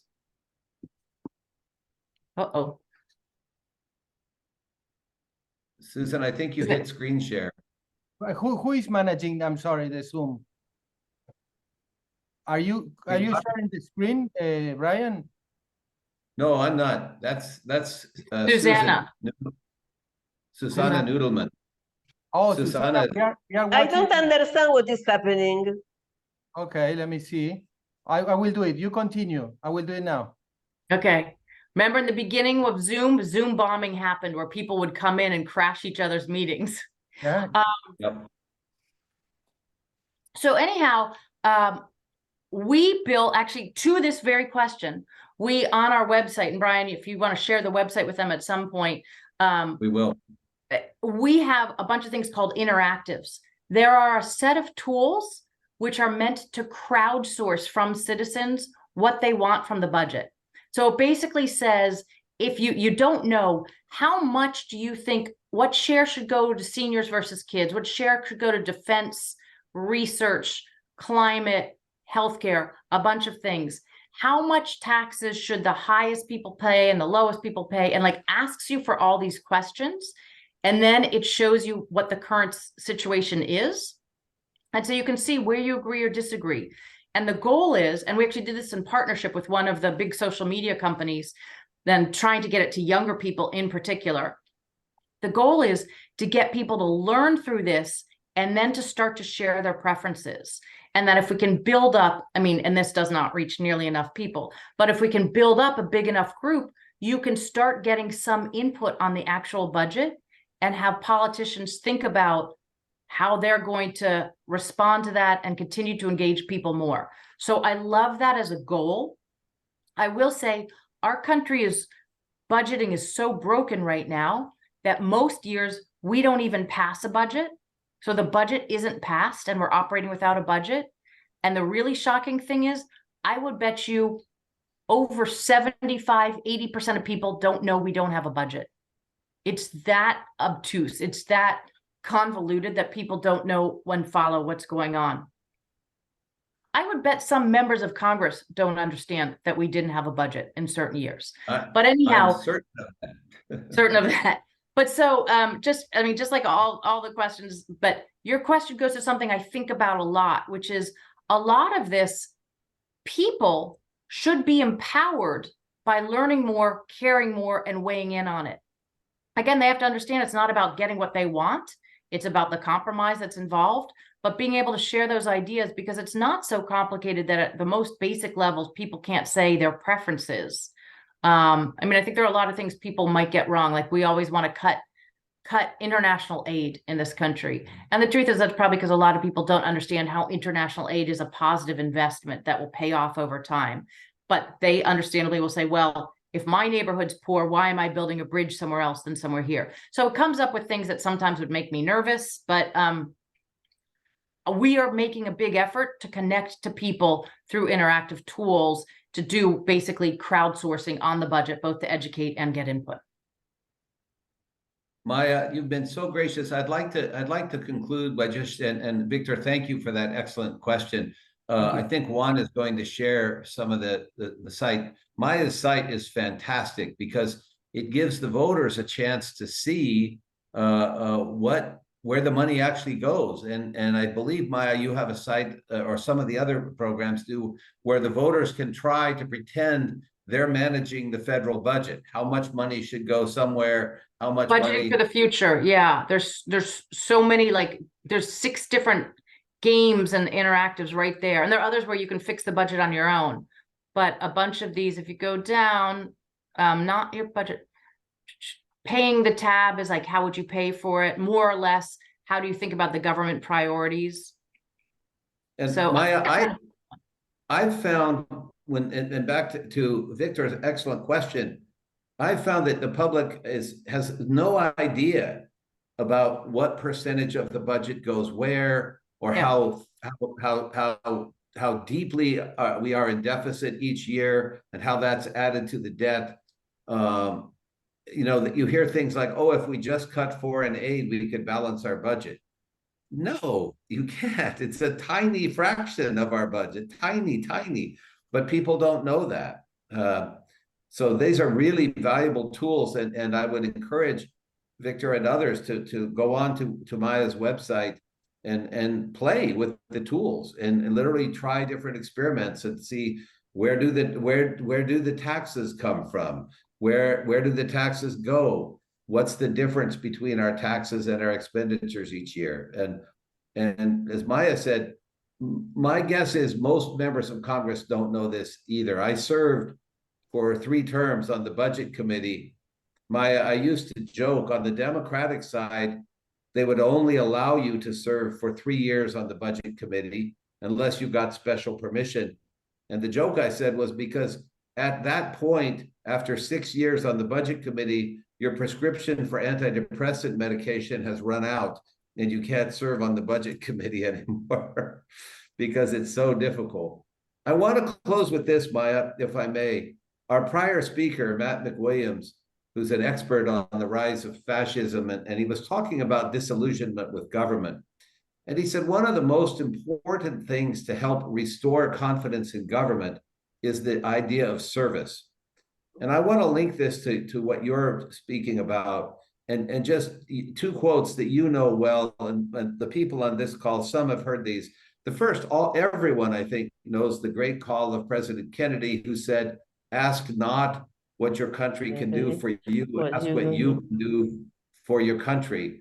That's a call to not be selfish, to put other needs greater than yourself.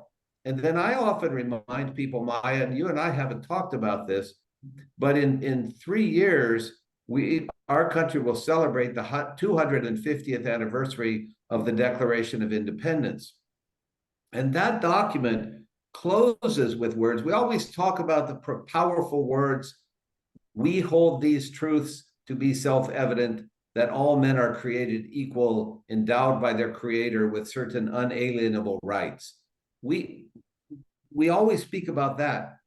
But relative to what you're talking to us about now, Maya, the final 14 words of the Declaration are, we mutually pledge to each other our lives, our fortunes, and our sacred honor.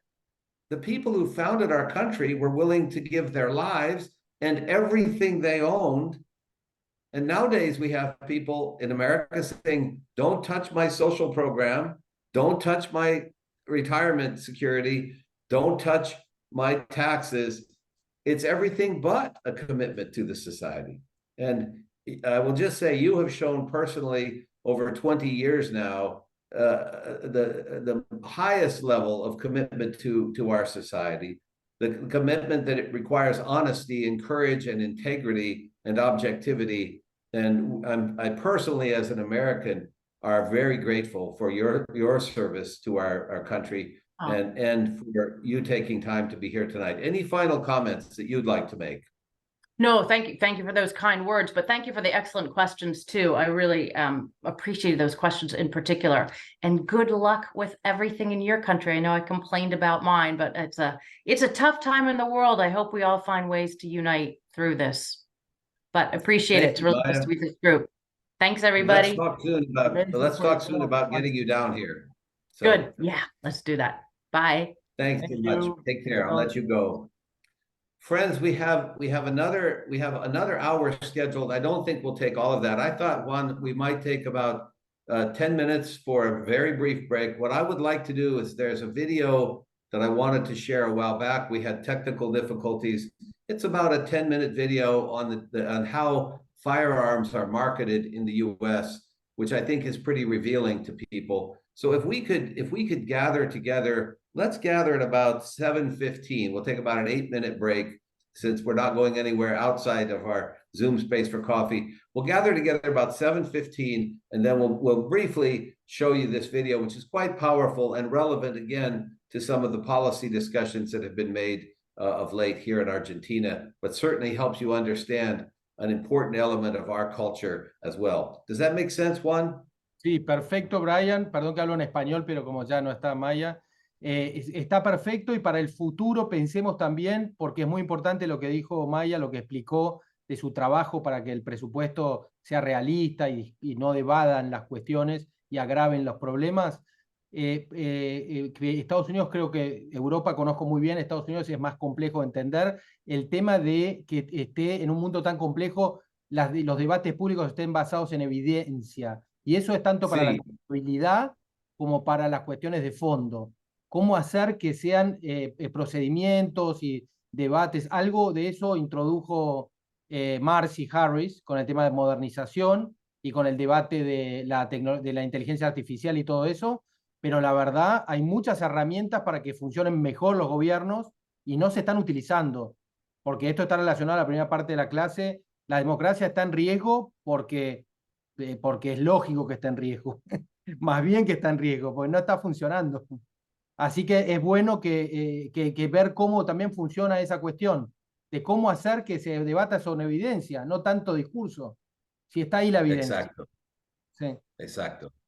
One other thing, one before we break, you know what? We'll extend the break to 7:20 because, but if anyone does not make it back after the break, I hope you will, because I think you'll find this video quite interesting and some good discussion will result. But next week we have two more extraordinary guests. We'll be hearing from Michael Smith, an admiral in the United States Navy, a very distinguished military leader, who will be talking about how our military and foreign service people have come together to address how important the democracy is and how it is under threat from extremists, particularly in this case, the extremists known as our former president, Donald Trump. It's never happened before in United States history that military leaders have come together, not in a military coup in any way, shape, or form, but to say, we are concerned about the national security and constitutional implications of the conduct of this one person. It's a very powerful presentation by a brilliant and courageous former military leader. After Michael Smith next week, we will also hear from General Stanley McChrystal, who is in charge of operations in Iraq and Afghanistan and of our Special Operations Force. He's an author of 3 very powerful books, one on leadership, the other on risk, and the last one on the personal responsibility to serve. So I have to sneeze. Let's take a 10-minute break. We'll rejoin at 7:20. And so we'll see you back at 7:20, everyone. Perfecto, gracias.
Let's start.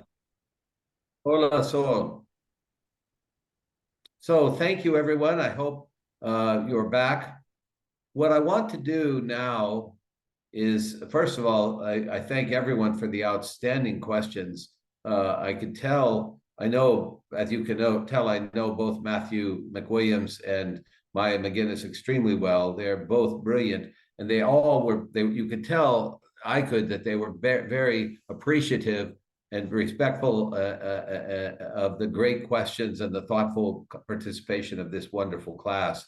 You all, every single member of the participants in this course, not just our speakers, but all of you bring so much knowledge and insight and talent, and it's part of what makes this such a real pleasure and privilege to share with you this experience. What I'd like to do now, if I can navigate a screen share, which I think I can this time, I'd like to share with you a program done by our public broadcasting system. A distinct difference between our public broadcasting system in some places is our public broadcasting system gets some money from the government, but most of the money comes from private individuals, and it is in no way a mouthpiece, if you will, or a news source for the government. In fact, our public broadcasting system can be very critical of governments and their policies on both sides. So they're seen widely and respected widely as an independent source. Having said that, it is true also that conservative voters in America and conservative politicians very much enjoy criticizing our public broadcasting system because they consider it too leaning towards the left, and they frankly don't like that the public broadcasting system does occasionally do investigative reporting. Tonight, what we're going to see is a report which will explain itself well, but it's on how the firearms industry tries to sell its products to the American people. And I think I have or had a video of that up. One moment. Brian, I don't know if you can allow to Victor to say something. He wanted to do a comment about the last parts of Maya. I don't know, before the video. Yes, okay. Who wanted to do that? Víctor. Oh, Victor, go ahead, Victor. Oh, Victor, sí, go ahead. Muchas gracias, Juan, y gracias a todos. Sí, a lo que tú decías, Juan de Dios, quisiera compartir con mucha humildad el ejemplo de Guatemala. Hace algunos años hubo una reforma política que generó transparencia en el Congreso de la República y generó transparencia y una herramienta para los guatemaltecos. De hecho, fue la Comisión de Finanzas Públicas y Moneda la que por primera vez instruyó y se quedó en ley orgánica que todas las sesiones de la comisión tienen que ser públicas.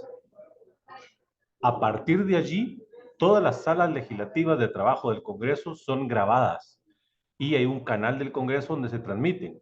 Pero, por ejemplo, en el Congreso de Guatemala, hoy, el 30 de noviembre, es el día, la fecha máxima para aprobar el presupuesto general de ingresos y egresos del Estado. Y se hacen audiencias públicas abiertas para que todos los sectores que están vinculados en el presupuesto vengan en audiencias públicas a defender su presupuesto. Pero por obligación y por ley tienen que ser acompañadas de estas organizaciones o tanques de pensamiento que acompañan tanto de corrientes de izquierda, corrientes centro, derecha, a que puedan apostar técnicamente a la asesoría técnica parlamentaria para que los legisladores discutan y aprueben o no el presupuesto general de ingresos y del Estado. Quería sumar eso, Juan de Dios, a lo que tú decías, pero creo que es una buena herramienta que apoya a todos los países. Gracias, Víctor. A mí me gusta mucho este modelo que la gente normal podría presentar su caso a los legisladores. Desgraciadamente, una cosa que pasó en nuestro país es que cuando empezaron el C-SPAN, o sea, la cadena de Televisa, los procedimientos del Congreso, eso tuvo el efecto secundario a transformar el discurso más como teatro. En vez de discusiones de verdad, de debates de verdad, de intercambio de ideas o propuestos o contrapropuestos, pareció ahora mismo una serie de discursos, o sea, speeches preparados. Frecuentemente, probablemente más que no, preparado por los staff, por su equipo. No son las palabras verdad de real. Se puede notar cuando ves a C-SPAN, una persona leyendo lo que fue algo escrito por otra persona. Entonces es el peligro. Me gusta mucho si el público podría involucrarse en estas decisiones. Y le digo la verdad también, Víctor, en 2 semanas vamos a oír de Beth Novak, de un think tank que se llama GovLab, y ellos están estudiando mucho cómo involucrar la gente, el pueblo, en la información y el intercambio sobre leyes. Entonces puede tener mucho interés en esto, imagino. Gracias por su adición, su comentario. Ahora, a ver, sí, Perfecto, sigue. y si me dejan, y comparto con usted, si me deja sumar, eso no quiere decir que en Guatemala se hagan bien las cosas. Y tiene razón usted, Brian, porque al final los políticos irresponsablemente, cuando es un acto público, resultan resolviendo todo perfectamente. Y cuando toca dictaminar, eso hace que la población se resista más a la clase política. Porque en televisión y en lo público dicen una cosa y en el pleno del Congreso se aprueba otra. Tiene razón usted con eso. Ah, sí, interesante, interesante. A ver, voy a repartir escena. A ver, ¿dónde era?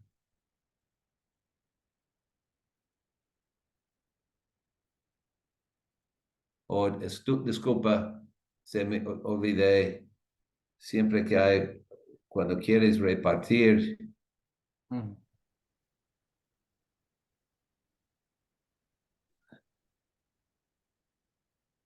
A ver, ahora lo hago.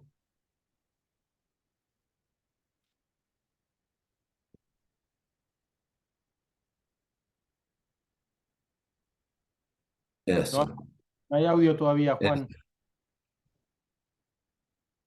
¿Lo puede ver esto? Yes. Ok, voy a tocarlo, a ver. Around who should own guns and what kinds are appropriate. But in recent years, the marketing techniques of gun companies have come under scrutiny. Paul Solman has that story. Thinking about buying a gun? So why Daniel Defense? You too can use what the pros use. I'll take it. Be like rapper Post Malone, hashtag gun porn, and even if you're still in grade school or use a pacifier, you can get your man card at the top of the testosterone food chain. This is a Bushmaster Firearms ad, and this is a very clear, unambiguous statement that if you are feeling insecure about your manhood, struggling with issues of fragile masculinity, the easiest way for you to reissue that masculinity is to buy their gun. Very simple. Psychologist Sarah Gaither studies male aggression. When we think about what it means to be a man, it's very fixed, right? You have to be aggressive, you have to be tough, you have to protect your family. And the messages that gun ads in particular are showing are specifically targeting men who are struggling with this notion of what it means to be a man in our society. And sometimes leads them, she says, to violence. Not true, says the National Shooting Sports Foundation's Larry Keane. Advertising commercial products is protected by the First Amendment, so long as it's truthful and doesn't incite violence. And I don't think the advertising by the industry, generally speaking, does anything remotely like that. Okay, a little backstory. In the 90s, gun marketing focused on hunting and target practice. But with hunting slumping, by the mid-2000s, gun companies started to shift their advertising to a new audience. I sold lots of guns, probably personally responsible for selling a couple million guns. As a firearms salesman, Ryan Bussey watched the pivot, especially to young men. That demographic group, say 18 to 35, has been a near exclusive focus for the firearms industry for the last 15 years. In 2005, President Bush signed a bill that gave broad legal protection to gun manufacturers, a law that made it significantly harder to hold the companies accountable, including for how they marketed their weapons. Bussey, a gun owner and enthusiast since childhood, began to worry. Then in 2012, the Sandy Hook shooting pushed him over the top and out of the industry. And now... What I'm really worried about is it's accelerating. The sort of stuff that I know is coming down the pike with regard to advertising is all about encouraging this odd faux machismo, masculinity, own the room with guns, and it's really, really dangerous. Here, if you get a gun and ammunition, you can be just like this man in the military. You can act like you're a military member. You can act like you are defending your country every single day of the year and not even enroll in the military. Whenever anyone's struggling with belonging issues, wanting to fit in, wanting to aspire to be someone that they think they need to be, they're looking for messages everywhere as a cue. Those are the men who we find are more likely to be aggressive, more likely to look to guns or other means of aggression to sort of reassert their manhood. I also showed several of the ads to Larry Keane. Are the ads not aimed to some significant extent at young men? They're directed at law-abiding Americans, adult young men who have a constitutional right when they turn 18, are fully vested in their constitutional rights, and they purchase firearms for hunting, target shooting, and self-defense, just like other Americans. Well, and some of them for mass shootings, a few of them. You can't even measure how small it is in the total universe of people who purchase firearms. So what about this one? I mean, isn't this an appeal to a young man to feel more manly? I would reject the premise of that. You know, they may be appealing to young men. They're also appealing to lots of individuals who are law-abiding and want to purchase those products for lawful purposes. I'm afraid that the audience will think you're being disingenuous by not seeing that as an appeal to a person's lack of sense of manliness.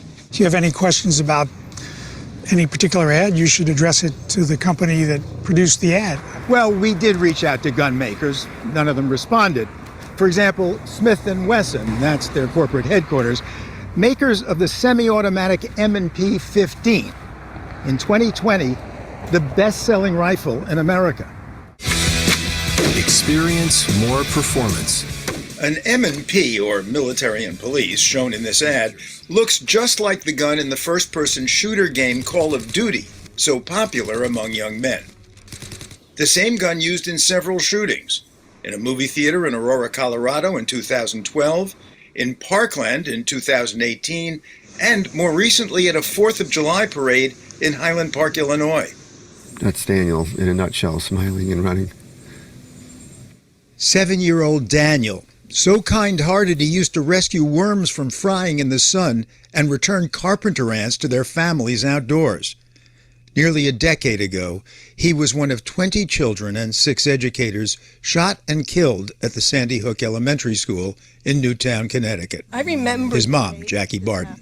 I was in my school. I was a school teacher. And I said, nothing's going to happen. It's Daniel. It was his school. Nothing will happen to him. He's special. I mean, I really believed that up until the end. The gun used in the shooting? A Remington Bushmaster, subject of the Man Card campaign.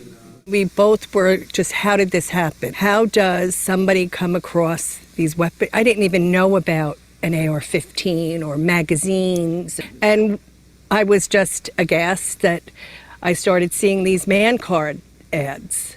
And I just couldn't believe that that was out there, that people were seeing it. The Bardens and 8 other families wound up suing Remington for marketing AR-15 style guns to civilians. Today, the families... This February, Remington's insurance companies paid out $73 million, which the Bardens hope will restrain other gun makers.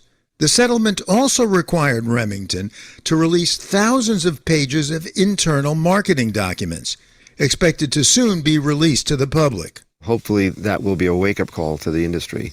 Daniel's dad, Mark Barden. There's a direct correlation between the reckless advertising and marketing practices that Remington was using and acts of violence by people who were targeted by that marketing. That was sort of what inspired us to say, is there a legal recourse here to just advertise more responsibly and certainly less recklessly? I told the Bardens one of Larry Keene's responses. Some of them for mass shootings. And he says, you can't even measure how small it is in the total universe of people who purchase firearms. Is he actually trying to say that it's the lives lost are worth it, or insignificant, or don't matter in the grand scheme of things? It's not a high enough number? What's the threshold? Now, Keene's group is headquartered in Newtown, only 3 miles from Sandy Hook Elementary. You're a spokesman for the industry. But if you had experienced what the folks in, say, Sandy Hook experienced, your family, would you speak differently about this, do you think? It's a terrible tragedy, but what we see all too often is, particularly in these high-profile events, is it's not a failure of gun control, but it's a failure of the mental health system in our country to provide these individuals with the help that they needed long before these incidents occurred, and we continue to see that. So Keene says his group supported some parts of the gun legislation recently signed into law, which provides roughly $13 billion for mental health and school safety. But the group ultimately opposed it. Both the Bardens and Ryan Bussey like the law, but think the industry needs to be much more seriously reined in. Unlike tobacco or alcohol, gun marketing is not federally regulated.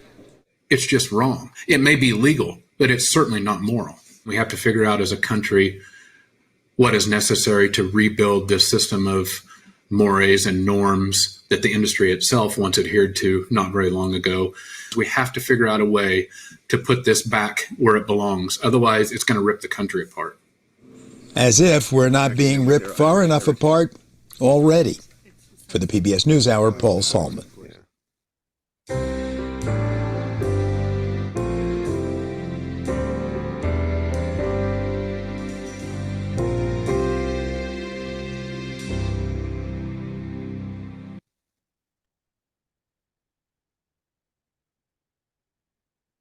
That is, for me. There's one simple hearing hack anyone can use to improve their hearing almost overnight. Did you know that hearing impairments have nothing to do with your ears? The ears are nothing more than a microphone to the part of the brain responsible for your hearing. I hate it. Here's the problem. No matter what type of hearing aid you use or what treatments you try, you're only treating the symptoms, not the real root cause. Listen, eventually, it will get harder and harder to understand. Sorry about that.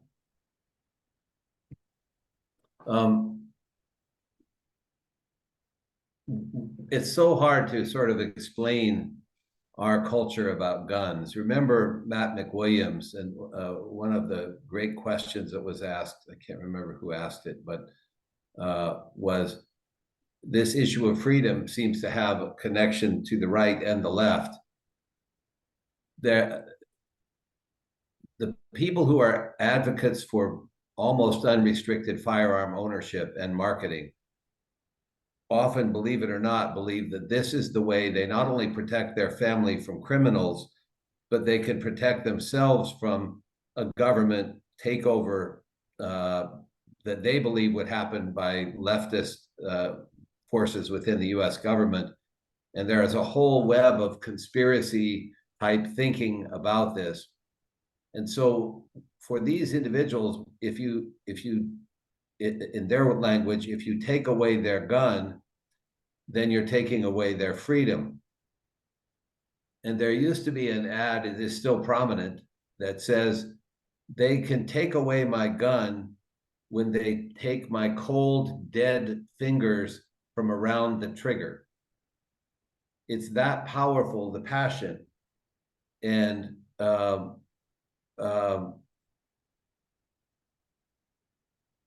members of Congress in certain conservative areas believe that if they support any gun legislation, that they will lose their re-election. And I just want to add one more comment, then I'm happy to have any questions. As you may all recall, before I was in Congress, I was a psychologist. I spent 20 years doing it. So when the spokesman for the gun industry was talking about failures of the mental health system, here's what he didn't say, and I wish the interviewer had asked him.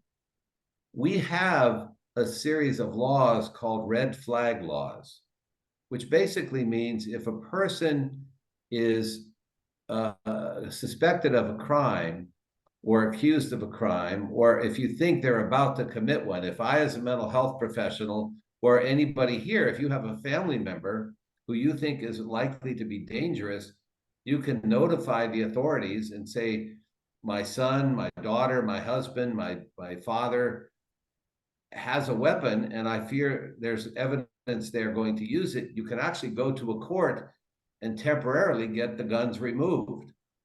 And believe me, there were times when I at one point had to wrestle a gun, a rifle away from a patient on a home visit who was going to shoot me.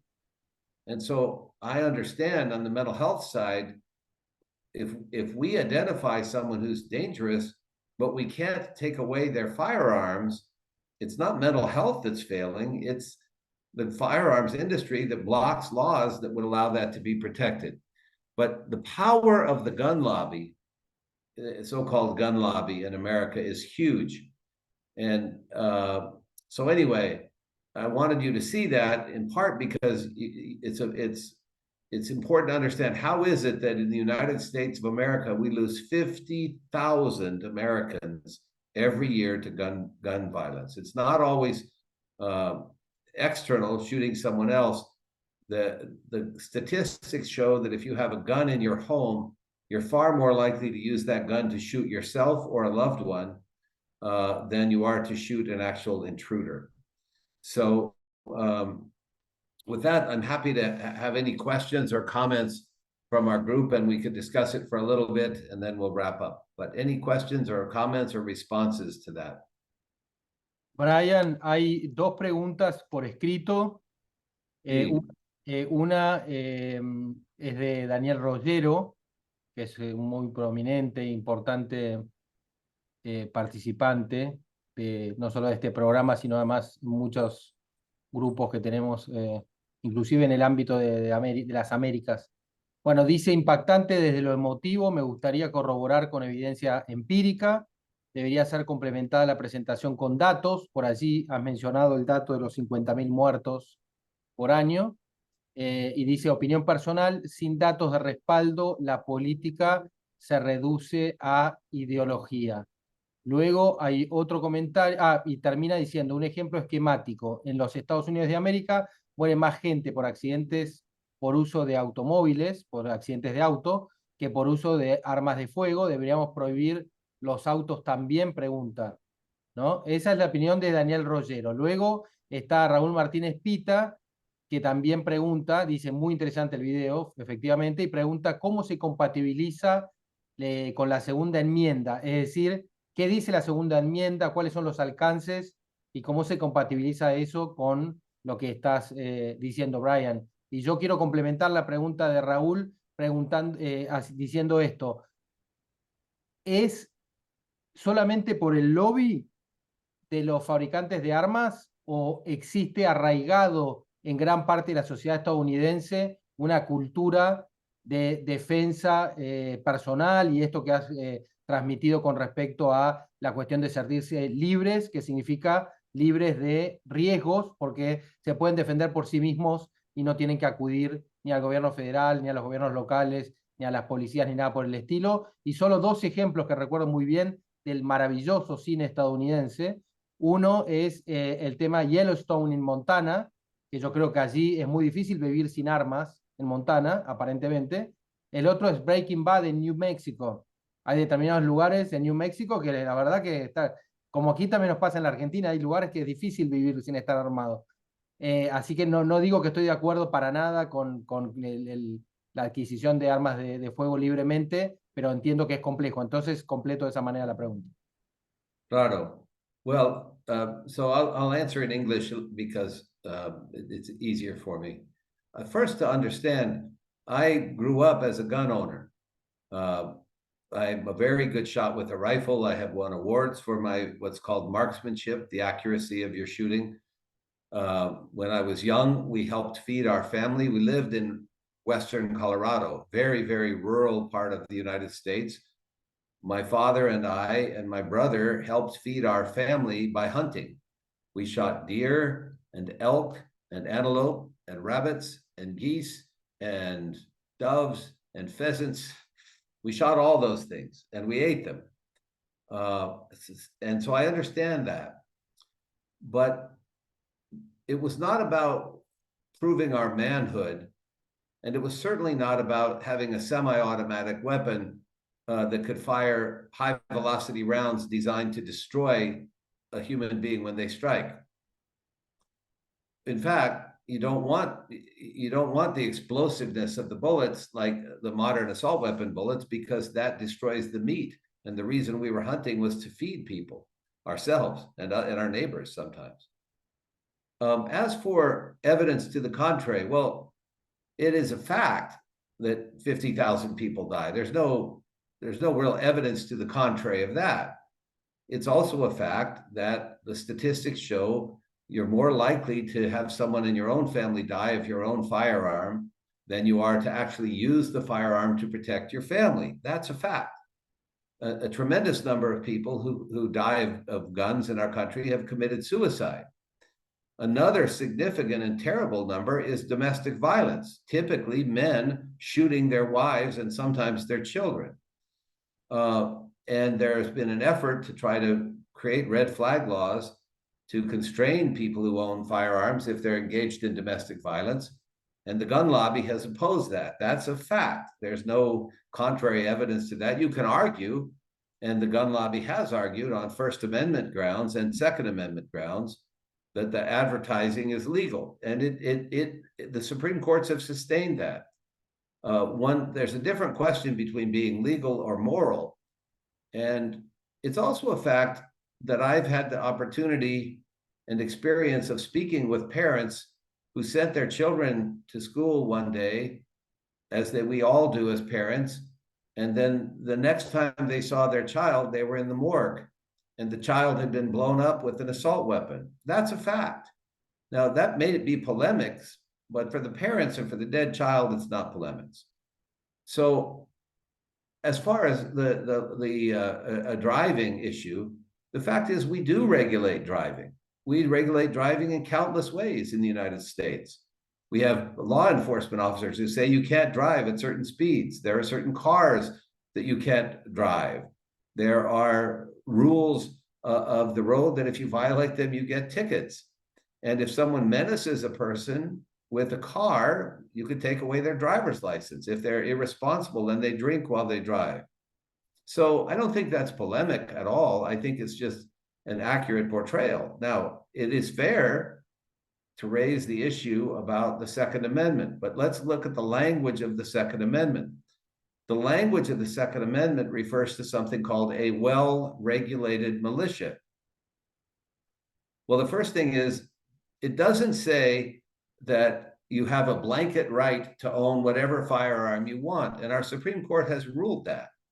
So the question is are we in a time when we have the strongest military force in the entire world, in the history of the world actually, where we need a local regulated militia to preserve the national defense? Because that was the essence of the Second Amendment, that you needed a firearm to protect yourself from external threats, but it wasn't really meant at that time about protect yourself from your own government. That's been debated quite a bit. But the other issue is, of course, our First Amendment, which protects the rights to free speech. And the issue here with what PBS, the public broadcast station, was doing was asking, what happens if you combine the marketing of these firearms to young people, and then you have alienated people who are spending a lot of time feeling separate from society or separate from their peers or bullied or whatever? It's a dangerous combination. And so last but not least, there is the question about what about when people are frightened? That's a legitimate concern. It really is. Part of the reason it's a concern is because other people have guns. Partly it's because we have a fairly violent society, and partly it's because we've underfunded and understaffed our police force. And there are parts of the country where people feel, with some significant justification, that if they don't have a weapon, they can't protect their family. And that is part of what, in our culture, it's considered your responsibility as a male to protect your family. The response I would give to that is, you don't need an AR-15 to protect your family. In fact, if you want to protect your family from an intruder, what you would get is a shotgun. You would get a pump shotgun with buckshot, which is the shot that we'd use if we were hunting deer, but it scatters, and you would use that. You don't need a semi-automatic rifle that holds 20 rounds or 15 rounds and can shoot through concrete walls. You just don't need it. And I'll just share this story with you.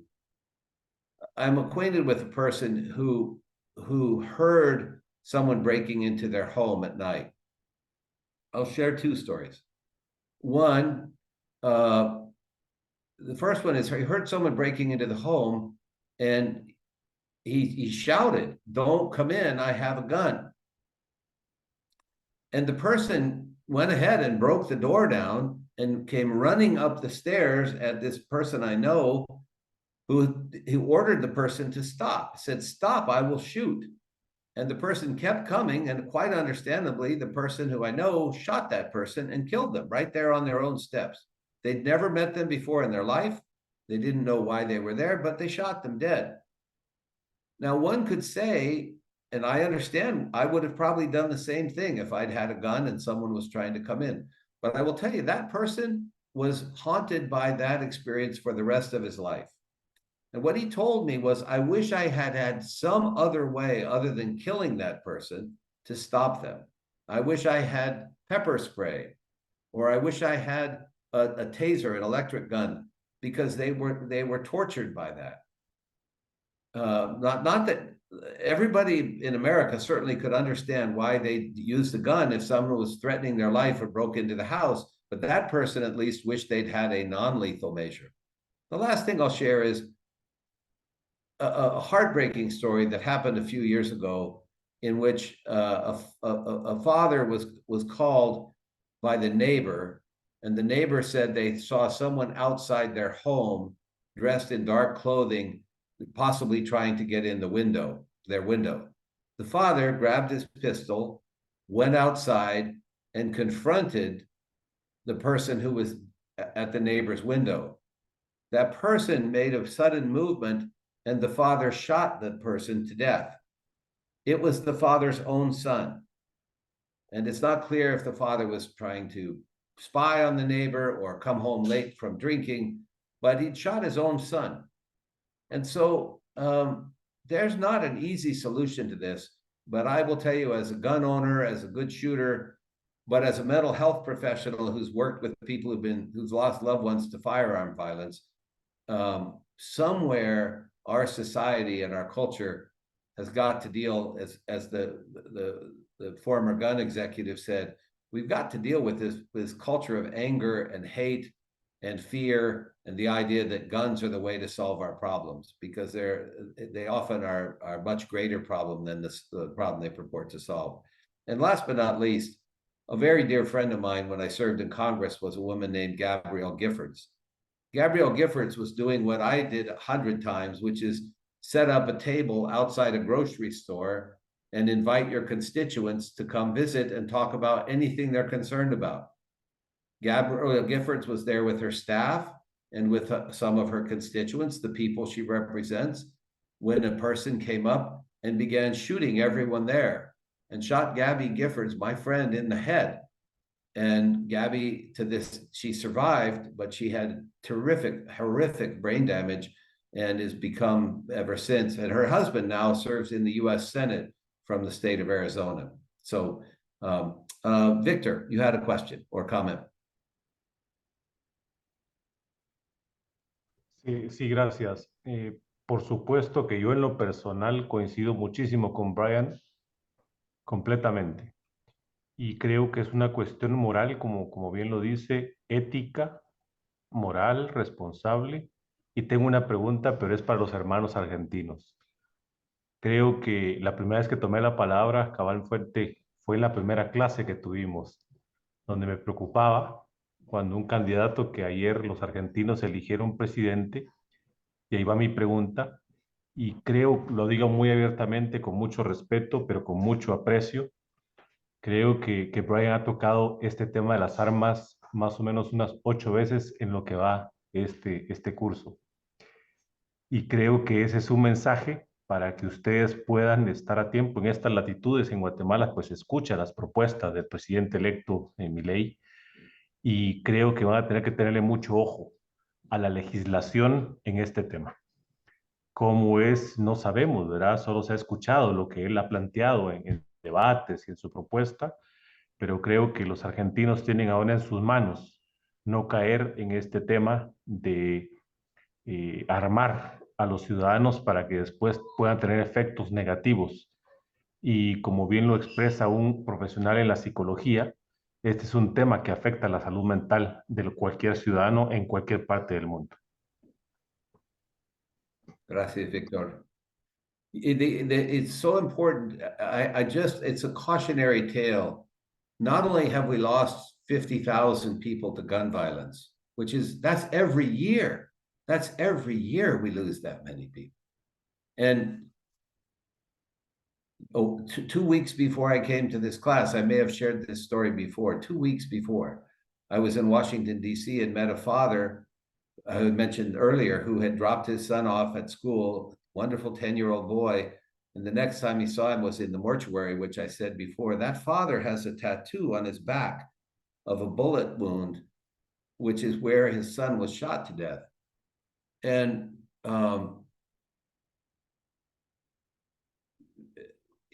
we not only lose people, the other thing you have to understand is how it has distorted our political life. It's distorted it in 2 powerful ways.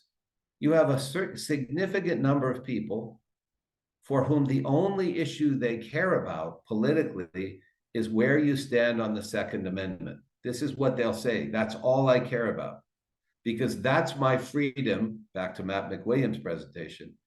And if you take away my gun, you take away my freedom, and you threaten my family, it's all I care about. Not the budget, not healthcare, not education for our kids, not the environment, not foreign policy, not women's rights. I care only about my guns. That's a dangerous distortion, but there are huge lobby and activist groups designed to push that distortion because that's how they get power.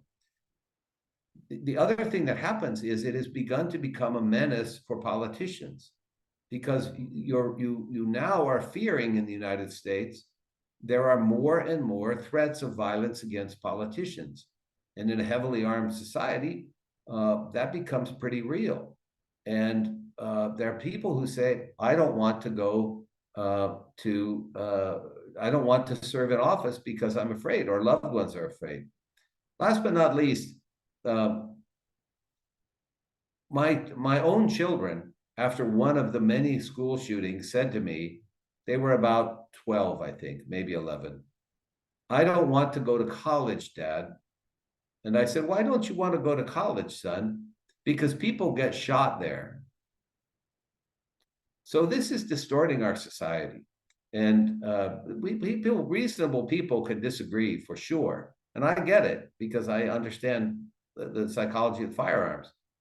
But I just think it's really important that Argentina, and I don't usually do this, try to say, and I'm not against one candidate or another. I just think be very careful about this because it can be hugely problematic. Well, we've gone longer than I thought we might. I hope that was at least interesting. I hope I haven't offended anybody, but I'm being as honest as I can about it. And my job as I said at the very first day, Lonnie Bunch, the Secretary of the Smithsonian, said, if we're the land of the free and the home of the brave, we ought to be brave enough to look honestly at our society and say critically, where do we do things well and where do we have some problems? And I would just say that, in my judgment, if we're losing 50,000 people to guns each year and we're distorting our political process, that's a problem. So next week, amazing speakers. As I mentioned, Michael Smith, an admiral, who will not only talk about his own background, but his organization, which is National Security for Democracy, a remarkable group. And then Stan McChrystal. I would say, so you're aware, each of these individuals could easily charge $20,000 to $30,000 to speak to a corporate annual meeting, and they're going to speak to us absolutely gratis because they care so much about the relationship between the U.S. and Argentina and about defending democracy worldwide. So thank you very much for this evening. Yeah, Juan, final comment? Un discurso, un comentario final, Brian, porque nos ha desafiado aquí con mucho cariño, Víctor, y le agradezco mucho a Víctor que se preocupe por la Argentina. Estados Unidos y Argentina son muy diferentes, Brian, en lo que tiene que ver con la disponibilidad de armas de fuego. Yo diría que son casi en cierta forma opuestos. Y yo creo que para los Estados Unidos es una verdadera vergüenza. Mucha gente utiliza la cuestión de las matanzas en los colegios en los Estados Unidos, que es el único país del mundo que sufre esa epidemia de violencia, y mucha gente dice que los Estados Unidos no es un país tan grande, justamente mostrando como mal ejemplo que es el único país del mundo que donde mata a sus propios niños, etc. Entonces nosotros eso lo entendemos y entendemos la cultura además de los Estados Unidos, etc. La Argentina es muy diferente y en nuestro país es al revés. Hay muchas restricciones con respecto al uso de armas de fuego. Las armas de fuego las tienen los delincuentes.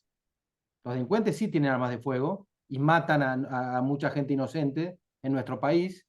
Y tenemos la hipocresía, por ejemplo, que hay gobiernos que han prohibido inclusive y que denuncian a la policía y la han reducido a que no puede hacer su trabajo. Y hay todas denuncias de que la policía, al igual que porque se extiende el tema del ejército, ¿no? Entonces que la policía es mala. En los Estados Unidos ustedes le rinden honores a sus militares, a sus policías. La Argentina es todo lo contrario. Y eso, por ejemplo, ha habido fuerzas políticas que a nivel local han propuesto el tema de las tasas, de la corriente eléctrica, y los propios gobiernos que hacen esto encima con la policía prohibían el uso de la tasa.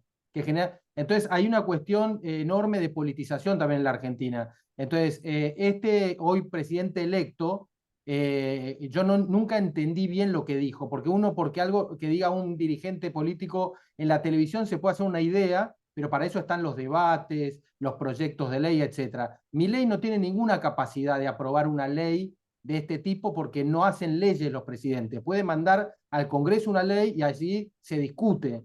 Pero entonces, yo creo que también hay como una campaña del miedo. Ellos han intentado explicar cosas que a mí no me gustan, que no las entiendo, que me gustaría escuchar, como esto de crear un mercado de órganos, de la venta de bebés. Yo no creo que sea así porque, o sea, si no, no hubiese votado tanta gente a una gente que dice se pueden comprar y vender los niños.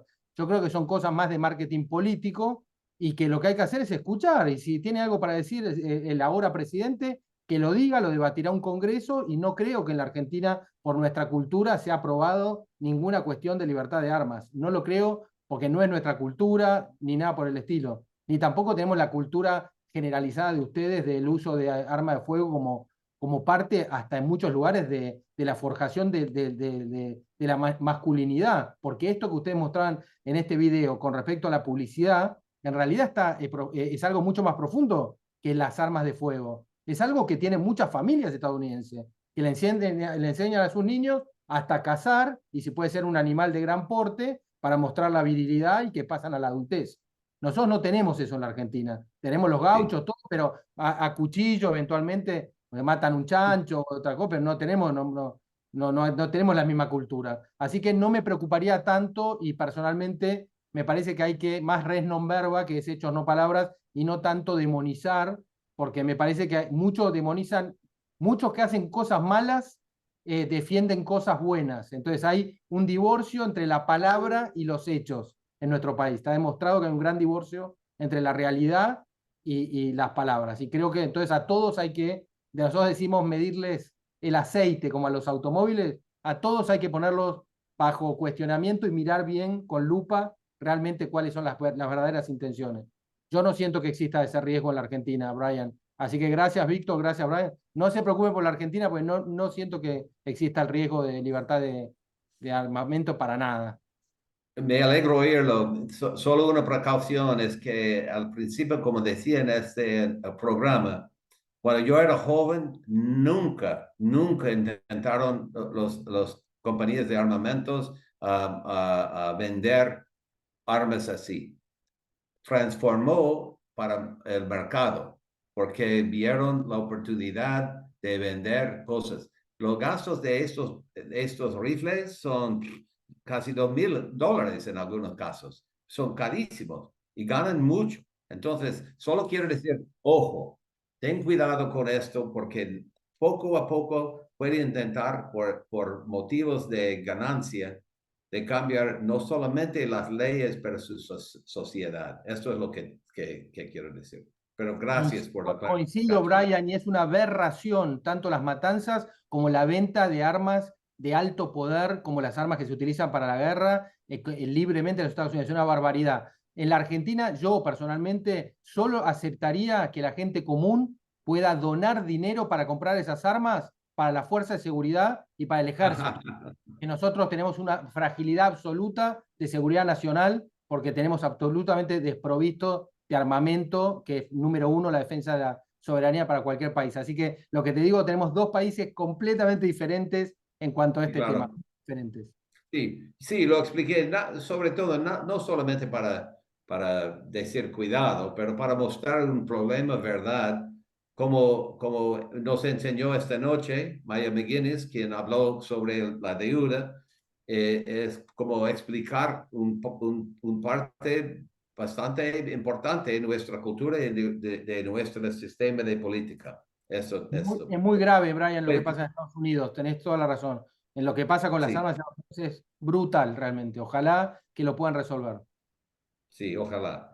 Pues gracias a todos por su discusión y por asistir. Y la semana que viene nos veremos nos vemos en la colegio, los que pueden asistir. Y este viernes viene nuestro día de gracias, un día muy importante por Estados Unidos. Pues gracias a todos, nos veremos el próximo. Muchas gracias. Chao, Brian. Chao a todos. Gracias. Chao.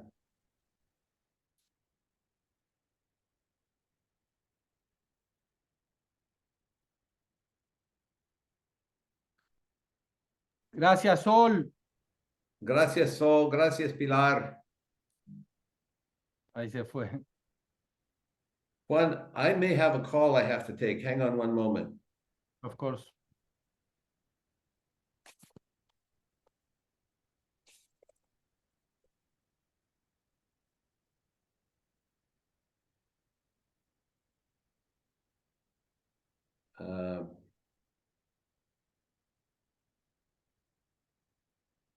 No, I'll take it. I'll take it a little later. It's okay.